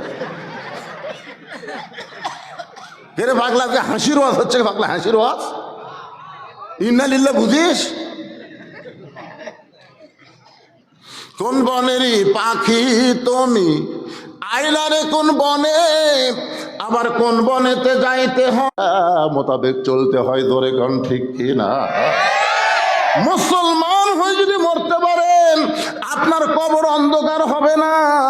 আবু যর গিফারি তাকায় দেখে তার নাই সুইচ নাই, বিনা সুইচে আমার আল্লাহ তাআলা একটা বাতি লটকায় দিছে। ওই বাতির নিচে লক্ষ্য করে দেখে বাতির আলো গোলাকার না, চার দিক হয়ে চার কোণা হয়ে পড়েছে। আবু যর গিফারি ওই আলোর মধ্যে কোদাল দিয়ে কবর খনন শুরু করেছে। কবর খুঁড়তে খুঁড়তে খুঁড়তে খুঁড়তে সম্মান দিয়েছে।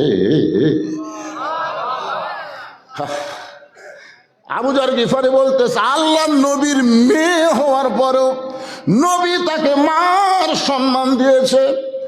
একদিন হাসান হোসেন দুই ভাই নবীর দুই উরাতের উপরে বসে আছেন মসজিদ নববীর মধ্যে। এমন সময় নবী বললেন, সাহাবীরা রে, তোমরা কি আমার মেয়েদের নাম জানো? আমার বড় মেয়ের নাম হলো জয়নাব। আল্লাহ রাসূল বলতেছেন আমার মেজো মেয়ের নাম হলো রোকেয়া, আমার ছোট মেয়ের নাম হলো কুলসুমা। সাহাবীরা সবাই চিন্তা করতেছে কুলসুমা তো ছোট নয়, কুলসুমার পরেও তো বলবে, তাই শোনা লাগবে, ধরে কোন ঠিক কিনা? নবী যখন তৃতীয়বার বললেন, সাহাবীরা রে, আমার বড় মেয়ের নাম হলো জয়নাব, আমার মেজো মেয়ের নাম হলো রোকেয়া, আমার ছোট মেয়ের নাম হলো কুলসুমা। সঙ্গে সঙ্গে হাসান হোসেন দুই ভাই নবীর উরাত থেকে উঠে গলা ধরে বলতে, আমরা বাড়ি যাই। আমাদের মা গরিব বলে, আমাদের মা গরিব বলে, আমাদের বাবা গরিব বলে নবী তার ছোট মেয়ে স্বীকার করতেছে না। তিনটা মেয়ের নাম তিনবার কয়, আমাদের মায়ের নাম একটা বারও কয় না। আমরা দুই ভাই চলে যাই। হাসান হোসেন গলা ধরে যখন যাবার চাই, নবী হ্যাঁচকা টান দিয়া বুকের মধ্যে নিয়ে দুইজনের কপালে চুমো দিয়ে বলে, ভাইজান তোদের মা ফাতেমা শুধু তোদের মা না, আমারও মা। যেই বলছে তোদের মা ফাতেমা শুধু তোদের মা নয়, আমার মা। সমস্ত সাহাবীরা বলে, ইয়া রাসূলুল্লাহ এইটা কেমনে হলো? আল্লাহর নবী বললেন, তাহলে শোনো। তিনটা মেয়ে একসঙ্গে ঘরের মধ্যে ঢুকলো। আমার বড় মেয়ের নাম হলো জয়নাব, রোকেয়া, কুলসুমা, তিনজন ঘরের মধ্যে ঢুকে আমার চেহারার দিকে তাকিয়ে বললেন, বাবা আমরা বহুবার নিষেধ করেছি আপনি তাইফে যাবেন না বাবা, আপনি জানেন তাইফের মানুষ খারাপ, এরপর আপনি তাইফে গেলেন, তাইফবাসী আপনাকে রক্তাক্ত করে দিল বাবা, এই কষ্ট আপনি কেমনে সহ্য করবেন? রাসূল বলেন, সাহাবীরা রে, তিনটা মেয়ের মতন কথা বলে যখন আমার ঘর থেকে বের হয়ে যায়, এমন সময় আমার কলিজার টুকরা ছোট মেয়ে ফাতেমা ঘরের মধ্যে ঢুকে দরজা বন্ধ করে দেয়। আমি রক্তমাখা শরীর নিয়ে বললাম, ফাতেমা তুই কেন দরজা বন্ধ করে দিলি? আল্লাহ না, আল্লাহ আমার বাবা যখন মায়ের পেটে ছিল তখন আমার বাবা এতিম হয়ে গেছে। আমার বাবার যখন 6 বছর বয়স তখন আমার বাবার মা দুনিয়া থেকে বিদায় হয়ে গেছে। এই বছর আমার বাবার চাচা, যিনি আমার বাবাকে লালন পালন করেছেন, তিনি চলে গেলেন। এই বছর আমার দরদের মা খাদিজা আমার বাবাকে ছেড়ে দুনিয়া থেকে চলে গেলেন। আর সেই বছর তুমি তাইফে নিয়ে গেলে, আমার বাবা তো নিজের জন্য যায়নি, তোমার কলেমার দাওয়াত দিবার গেল।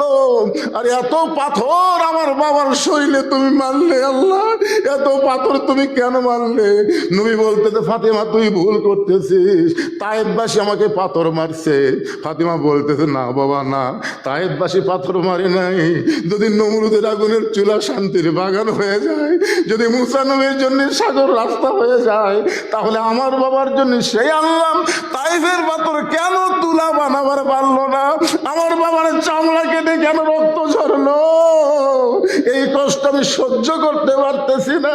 ফাতেমা কাঁদতে কাঁদতে বাইরে গিয়া উনানের মধ্যে পানি আর তেল গরম করে আবার যখন ঘরের মধ্যে ঢুকে যায়, আল্লাহ নবী বলেন, সাহাবীরা ওই নরম আঙ্গুলের মধ্যে জয়তুনের গরম তেল নিয়ে আমার আহত ক্ষতস্থানে যখন মালিশ করে দেয়, আমি নবী কখন যেন ফাতেমার উরাতটাকে বালিশ বানায় ঘুমায় গেছি, আমার আর মনে নাই।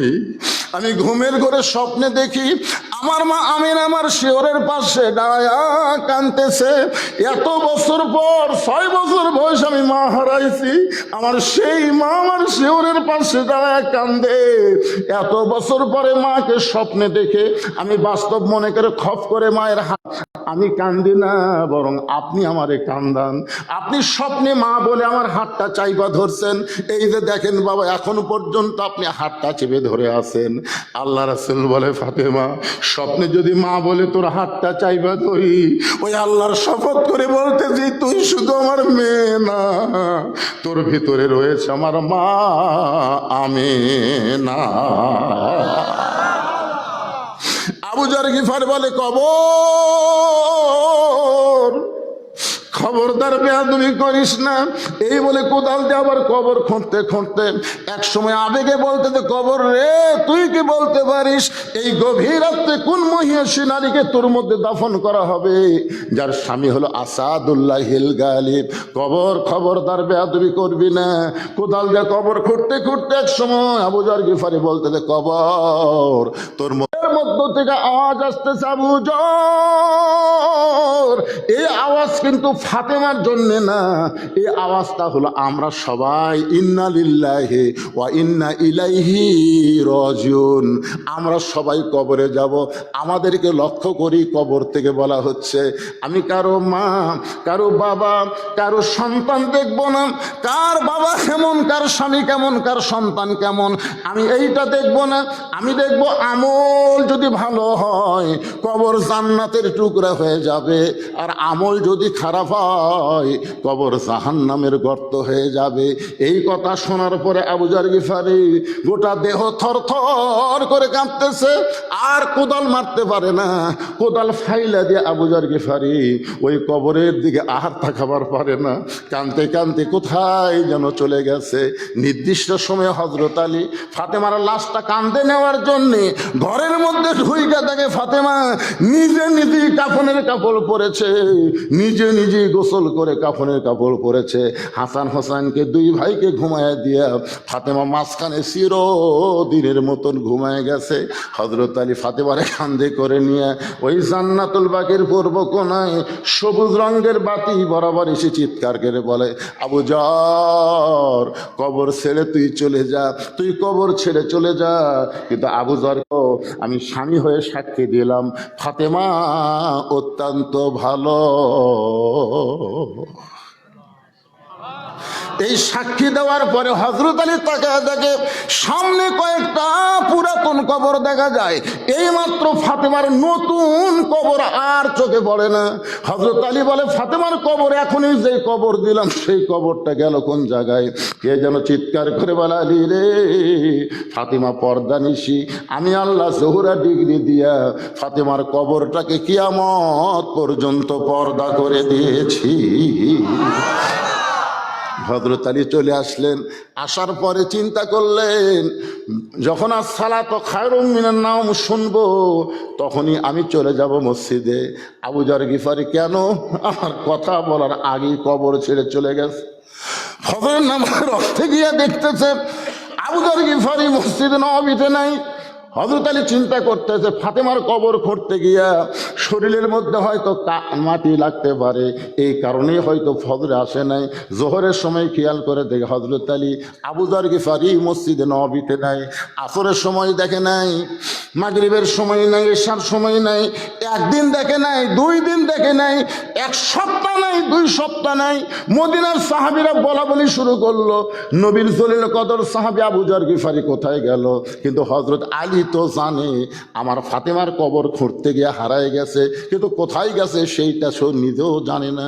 1 মাস দেখে আবু যর গিফারি নাই, 1 বছর দেখে আবু যর গিফারি নাই, 2 বছর দেখে আবু যর গিফারি মদিনায় নাই। সবাই মনে করেছে আবু যর গিফারি হারায় গেছে, আর হয়তো ফিরে আসবে না। কিন্তু কয়েক বছর পর আবু যর গিফারি পাগল হইয়া মদিনার মাটিতে ঘুরতেছে। এরকম ছোট ছোট বাচ্চারা হাতের মধ্যে ছোট ছোট পাথর নিয়ে আবু যর গিফারিকে পাগল পাগল বলে পাথরটা নিক্ষেপ করে। আবু যর গিফারি কখনো হাসে, গিফারি মারিস না রে, মদিনার বাচ্চারা মারিস না রে, পাগল মনে করে আর পাথর মারিস না। তোরা বাচ্চা মানুষ, তোরা চিনিস না রে, এটা পাগল নয়। হযরত আলীর সামনে গিয়া দাঁড়ায়া এক টানে বুকের মধ্যে নিয়ে বলে, আবু জহল, আমার ফাতেমার কবর খুঁড়তে গিয়া তুই কোথায় পালাইলি ভাই?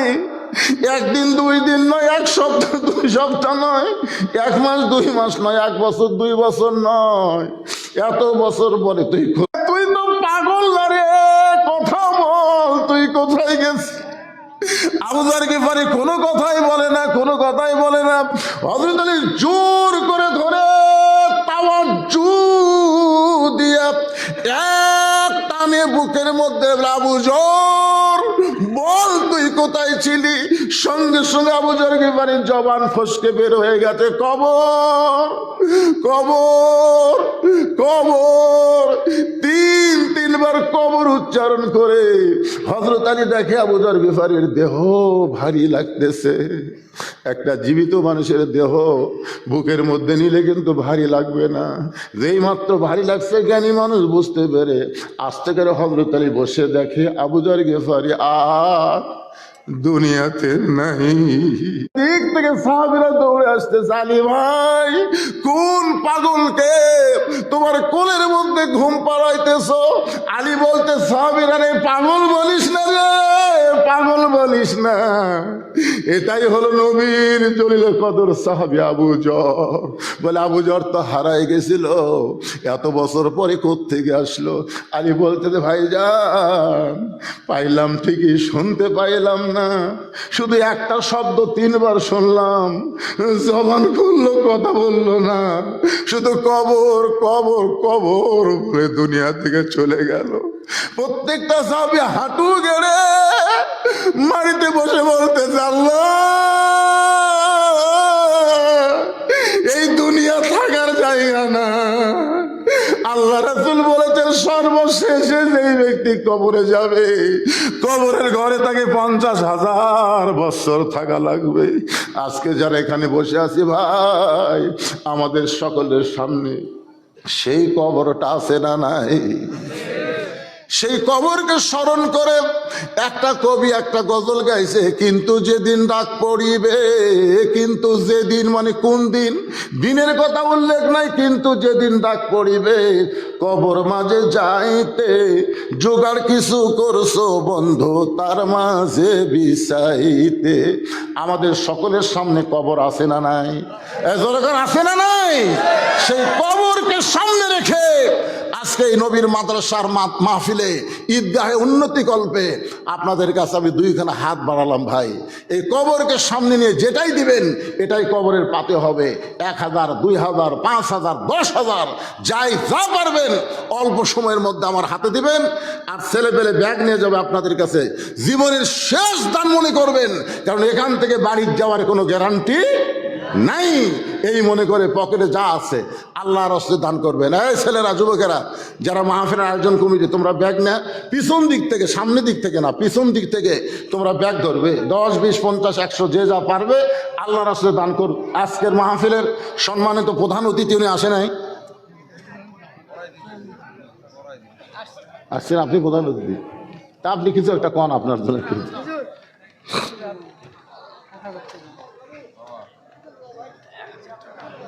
1000, 500 তুমি দিলে। দেখছেন এই ছোট্ট মানুষ, তোর বাপ কুটি, ও মাশাআল্লাহ, এ যাচ্ছে কে রে, এখন যাচ্ছে কে রে? এই দানের কথা শুনে যদি কেউ যায় তো বুঝবেন ওর কবর নেই। বাড়ির টাকা লিবার যাচ্ছে। সর্বোত্তম একজন ছোট্ট মানুষের হাতে তার বাবা 500, এবং ছেলের হাতে দান করা শেখেন। আপনি মরে গেলে আপনার ছেলের অভ্যাস থাকবে, বাপে না দিয়ে বেটার হাতে দান করান, এটাও একটা ভালো অভ্যাস, বোঝেন না? আল্লাহ 500 টাকা দান করেছে, আল্লাহ দানকে কবুল করেন, আল্লাহ নেক নিয়ত নিয়ে সব করেন, আল্লাহুম্মা আমিন।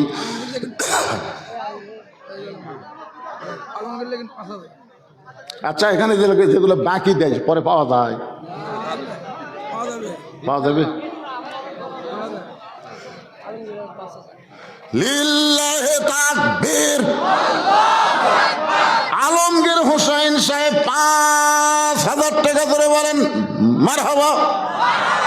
আপনাকে ঈদের মাঠটা ভালো হোক, বছরে 2টা ঈদের নামাজ আপনার পড়েন, মাঠটা ভালো হওয়ার দরকার আছে না নাই? এ কথা কর না, এই ঈদের মাঠে যারা যারা নামাজ পড়েন তারা হাত তোলেন তো দেখে। এই ঈদের মাঠে যারা নামাজ পড়েন, আচ্ছা ঠিক আছে, বোঝা গেছে। আচ্ছা, বাহির থেকে যারা আছেন, এই ঈদের মাঠে নামাজ পড়েন না, অন্য মাঠত পড়েন, তারা কারা কারা হাত তোলেন তো দেখে। ও আপনার ওই যে চিল্লাচিল্লি করতেছে। ও ওরা বাইরে থেকে আসছে তো। তকবীর পরে দেশে নে বাদান। আল্লাহর একজন বান্দা 500 টাকা নগদে দান করেছে। এই ছেলেরা, এই ব্যাগ যাই তাই ধরবা না। এই মাহফিল কমিটির চিহ্নিত লোক ব্যাগ নিয়ে যাবে, যাই তাই গেলে হবে না তো, শেষে ব্যাগ আর খুঁজে পাওয়া যাবে না। ব্যাগ গুনে কয় ব্যাগ দিলেন গুনে দিবেন। মায়েদের মধ্যে বিশ্বস্ত লোক থাকবে, একদিক দিয়ে টাকা নিয়ে আরেক দিক চলে যাবি, এই ধান্দা দান। হ্যাঁ, মায়েরা আজকে যে দান করবে, আপনার খেয়াল করে দেখেন তো, আপনাকে চাইতে মেয়েদের ওয়াজ আজ বেশি হয়নি? অনেক দান করবে মায়েরা, ওরা হসেও বেশি, ওরা দানও করবে বেশি। এই জন্য বিশ্বস্ত লোক মায়েদের কাছে পাঠাবেন। ভাইজান, ঈদগার জন্য 10,000, 5,000, 20,000 টাকা যদি নগদ না থাকে, বাকি লেখা দেন তো, আল্লাহ রাস্তায় লিখে দেন, তাড়াতাড়ি লিখে দেন। আলমগীর, হ্যাঁ, আলমগীর স্টোর 3,000 টাকা দান করবে। আল্লাহ দান কবুল করেন, আল্লাহ নেক নিয়ত নেক আশা করা কর, আল্লাহুম্মা আমিন। এরকে গামছাও নাই, রুমালও নাই, পাঞ্জাবি দিছিলে। এরা কি নতুন মাহফিল না, এর আগে হচ্ছে? এর আগে মাহফিল হচ্ছে? তাহলে মাহফিল থেকে আদায় করতে গেলে ব্যাগ লাগবে, রুমাল লাগবে। কি নাম ময়না, কি নাম? আবু সাইদ। ওরে বাবা, একজন আবু সাইদ বাংলাদেশের ইতিহাস পাল্টা দিল, আর এক আবু সাইদ 500 টাকা দান করলো। আবু সাইদের দান আল্লাহ আপনি কবুল করেন। কে সেটা? প্রধান অতিথি। এর একদম প্রধান অতিথি দান। না না, 2,000 দিলে হবে না। প্রধান অতিথি 2,000 দিলে হয়, কমপক্ষে 5,000 দেন দিছে আগে। ও আচ্ছা আচ্ছা আচ্ছা, সেটা খালি ইশারা দিবেন পারে। মাশাআল্লাহ, আগে অনেক করুক, ধরে কোন আমিন। যারা আদায় করতেছে না তারা আল্লাহর রাস্তে বসো, যারা আদায় করতেছে না তারা বসো, আর যারা আদায় করছে ব্যাগগুলো সব টেজে দিয়ে দিবে, আর মেয়েদের আদায়গুলো নিয়ে আসবা, মেয়েদের আদায়গুলো সব টেজে চলে আসতে হবে। তো হবে একটা কোন নিচু কোন দিকে ভাই, নিচু কোন দিকে? ও আচ্ছা আচ্ছা আচ্ছা, পুরাটাই নিচু। মাশাআল্লাহ, আব্দুল্লাহ লিল্লাহে তাকবীর। জনাব মুখলেসুর রহমান ঈদগার সভাপতি সাহেব, তাই না? মিজানুর রহমান ঈদগাহ মাঠের সভাপতি সাহেব 10 ট্রাক মাটি ধরে বলেন মারহাবা। মাশাআল্লাহ, 10 ট্রাক দিলে তো অনেক দূর যাবে। ভাই আপনি কোন পোস্টে আছেন ভাই? আপনি আজকে মাহফিলের সভাপতি, লিখে আপনি তো লিখছেন না?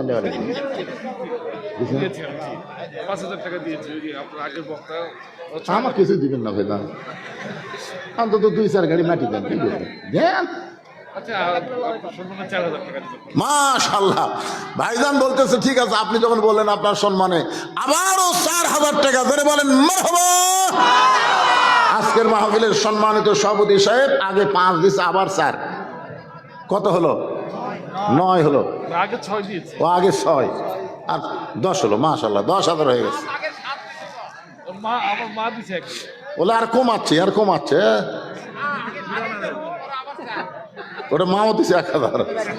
মাশাআল্লাহ, ভাই জানে যে হাত তুললেন সব মাছ পান্তা থেকে, আপনার দিতে পারবেন না, 2-1 গাড়ি মাটি দিয়ে পারবেন না। এই সামনে বুঝতেছেন না, মাঠটা পুরা হয়ে যাক, তারপরে আবার দেখবেন কয়েক বছর আমরা ভালো একটু নামাজ পড়তে পারবো। তারপরে তো আবার ওই আষাঢ় মাসের কথা মনে আছে, আষাঢ় মাসের ঈদের কথা মনে আছে,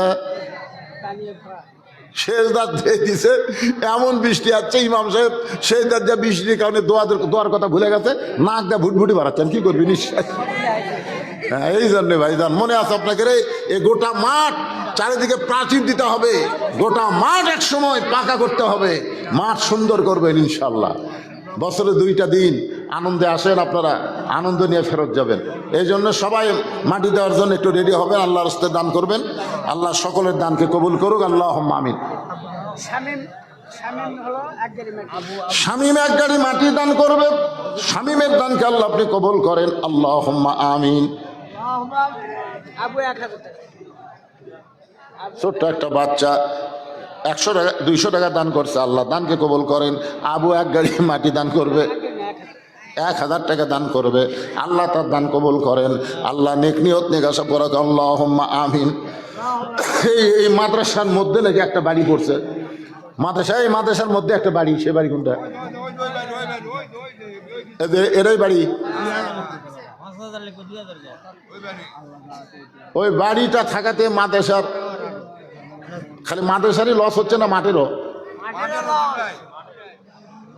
তো ওই বাড়িটা আপনারা সগলি মিলে জোর করে তুলে দিবেন না টাকা দিয়ে তুলে দিবেন?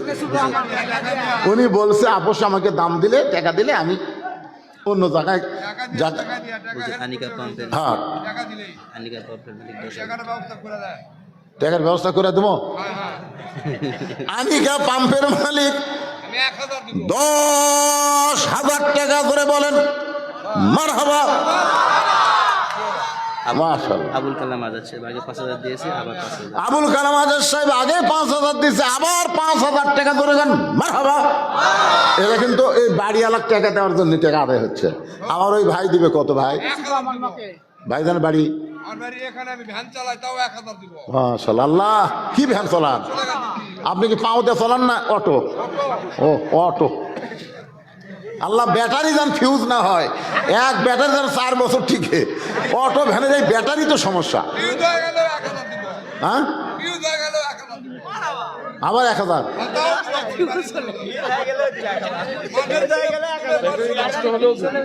ব্যাটারি নষ্ট হলেও 1000।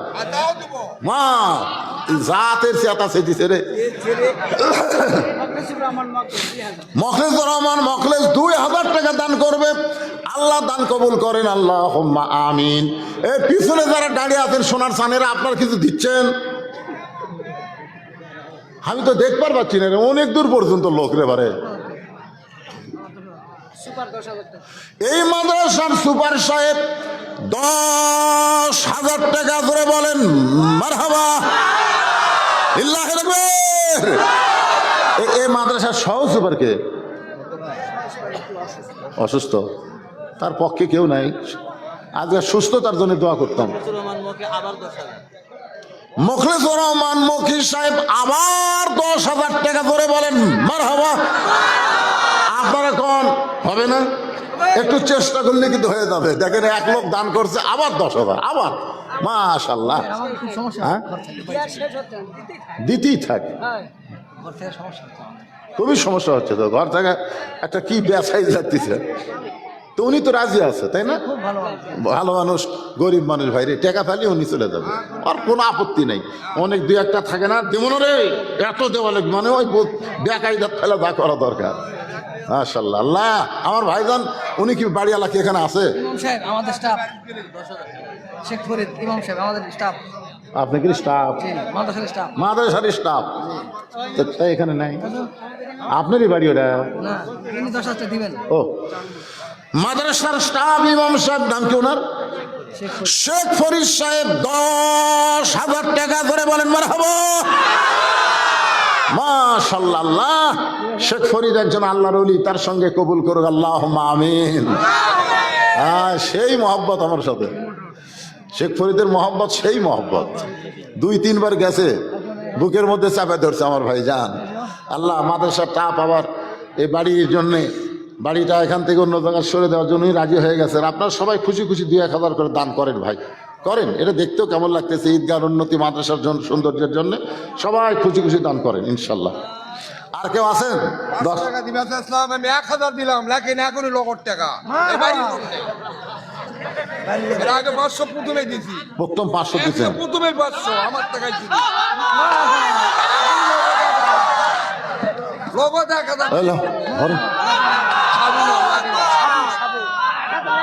লিল্লাহি তাকবীর। আরে ইসলামের উন্নয়ন শুরু হয়েছে এইরকম দরিদ্র মানুষকে দিয়া। উনি দরিদ্র না, উনি স্বাবলম্বী একজন ভ্যান চালক। আগে 500 টাকা প্রথমেই দিছে আগেকার বক্তা, আর আমাকে 1000 টাকা বউকে মনে করতে এই হুজুরের বাকি থেকে কি হবে, লগত আমার 1000 দিয়ে দিছে। কি দোয়া কর্ম আপনার জন্য ভাই। আগে দিবার চাইনি, আগে 500 দিতি। আবার প্রথম বাড়ি করবি। মাশাআল্লাহ মাশাআল্লাহ আল্লাহ। এই বাড়ির জন্য 1000 টাকা নগদ আপনাকে এর দেওয়া দেখে চেতে না, মন চেতে না। হ্যাঁ? কে রে ইয়ার লাফান দেখে তো আপনাকে একটু চেতা দরকার রে ভাই। সব বাইরের লোক, গ্রামের লোকই নাই। ঈদের নামাজ পড়ে এরা সব বাইরে ঘুরতেছে। কি মোটর? চান মোটর কয় হাজার? 5,000 টাকা দান করবে আল্লাহ। চান মোটরের দানকে আল্লাহ আপনি কবুল করেন। আল্লাহ। শিক্ষক 5,000 টাকা। এই মাদ্রাসার বিয়ের চেয়ে শিক্ষক নাম কি ওনার? ওয়াহিদুর রহমান 5,000 টাকা দান করবে। আল্লাহ তার দান কবুল করেন। আল্লাহ নেক নিয়ত নেক আশা পরাগ আল্লাহ আমিন। আব্দুল খালেক আরেকজন সহকারী মাওলানা, উনিও 5,000 টাকা দান করবে। আল্লাহ দানকে কবুল করেন। আল্লাহ নেক নিয়ত নেক আশা পরাগ আল্লাহ আমিন। জি শামসুর রহমান বাচ্চুর ছেলে প্রিয় 5,000। শামসুর রহমান বাচ্চুর ছেলে নাম প্রিয় 5,000 টাকা দান করবে। আল্লাহ তার দান কবুল করেন। আল্লাহ নেক নিয়ত নেক আশা পরাগ আল্লাহ আমিন।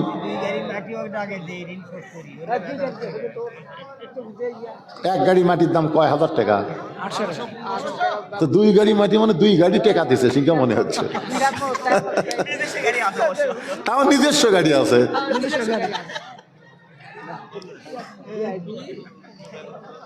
আমাদের আরো শিক্ষক আছে। আরো শিক্ষক আছে। শিক্ষকগুলো কোথায়? আপনার শিক্ষকগুলো কোথায়? এই মাদ্রাসার শিক্ষকগুলো কোথায়? এই বাড়ি থাকাতে তো আপনাদেরই খারাপ লাগতেছে। এই মাদ্রাসা তো এমপিও ভুক্ত মাদ্রাসা, বেতন পাচ্ছেন তো? বেতন পাচ্ছে না? 1 মাসের করে বেতন দিলি তো কি হয়?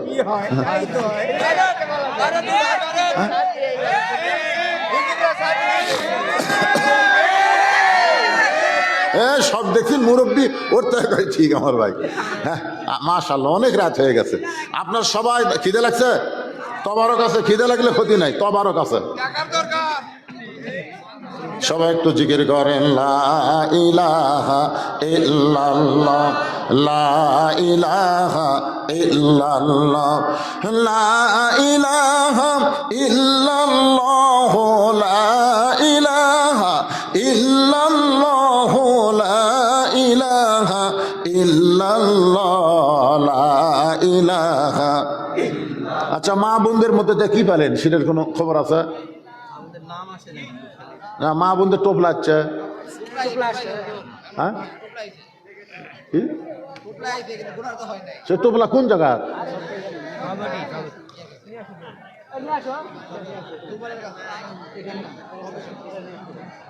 আরে মা বোনদের টোপলা আরেক দিক গেল কেন? আমরা দেখবো যে 2 টোপলার মধ্যে কোন টোপলার সাইজ।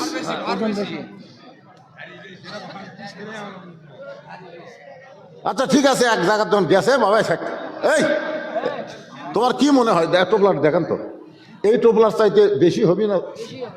বেশি হবে আলহামদুলিল্লাহ। এই গ্রামের জামাই, এই গ্রামের জামাই জুয়েল। আর জামাই নাই? মাশাআল্লাহ, একটা জামাই পাওয়া গেল। বারে সবাই তাকবীর দিবেন, লিল্লাহি তাকবীর। এই গ্রামের জামাই জুয়েল সাহেব 2,000 টাকা করে বলেন মারহাবা। আমরা দোয়া করি নবীর জামাই হযরত আলীর সঙ্গে আল্লাহ যেন জুয়েলকে জান্নাত দেয়।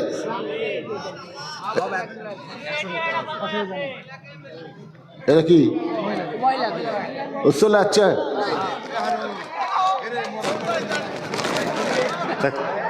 যা দিছে আলহামদুলিল্লাহ। এই হইছে না, এখন দোয়া হবে। যিনারা পিছনে দাঁড়িয়ে আছেন আপনারা কি তবারক নেবেন? তবারক যদি নেন এই টানে ভিতরে আসা লাগবে। হ্যাঁ, এই টানে। রাজু ড্রাইভার ভাড়া 500 টাকা দান করবে। আল্লাহ দানকে কবুল করেন। ঈদের মাঠের আদায়, আমরা যত মৌলানারা ঈদের মাঠে নামাজ পড়াই, ঈদের মাঠের আদায় ঈদের দিনই হয় না? খালি ঈদের দিনে দেখে দিবি এই যে মাঠের সাইজ, মুসল্লিরা দিবি। এর বাইরে সব বেড়ার লোক আছে, বেড়ার লোক আছেন কি করবে? আমরা এত লম্বা ওয়াজ করা ফজর নামাজ কাদা করবো না। এই জন্য সবাই বসেন। ইস্তিগফার পড়ো, আস্তাগফিরুল্লাহ রব্বি মিন কুল্লি জামবি ওয়া আতুবু ইলাই। দিছে না না কিছু বলবেন না। কিছু বলবে না। আস্তাগফিরুল্লাহ রাব্বি মিন কুল্লি জামবি ওয়া আতুবু ইলাই, লা হাওলা ওয়ালা কুওয়াতা ইল্লা বিল্লাহিল আলিয়্যিল আযীম। আল্লাহুম্মা সাল্লি আলা মুহাম্মাদ, আল্লাহুম্মা বারিক আলা মুহাম্মাদ। আপনাদের কারো কোনো কথা আছে? জি ওই দুয়ার খাবার আনলে তো ওই দোয়ার মধ্যে খাওয়া দিলে দোয়া থাকবে। দোয়াটা পরে হবে কোশিশ করেন আস্তে করে করলে আর আসতে বল খাবার আনতে বল যাও খাবার আন না না শোনেন, আপনি কথা শোনেন, আপনি কি করবার চাচ্ছেন? আগে খাবার দিয়ে পরে দোয়া? জি খাবার ফাইলে আর দোয়া করবে?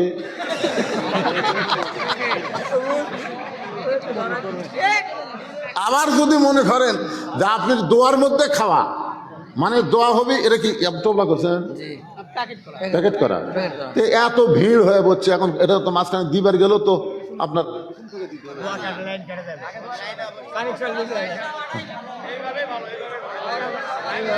খাবার আনতে বল এই যারা খাবার তৈরি করছেন, আমি দোয়া করতে করতে খাবার নিয়ে আসবেন। আপনারা যারা বসে আছেন আপনাদের নিয়ে আমার কোনো টেনশন নেই।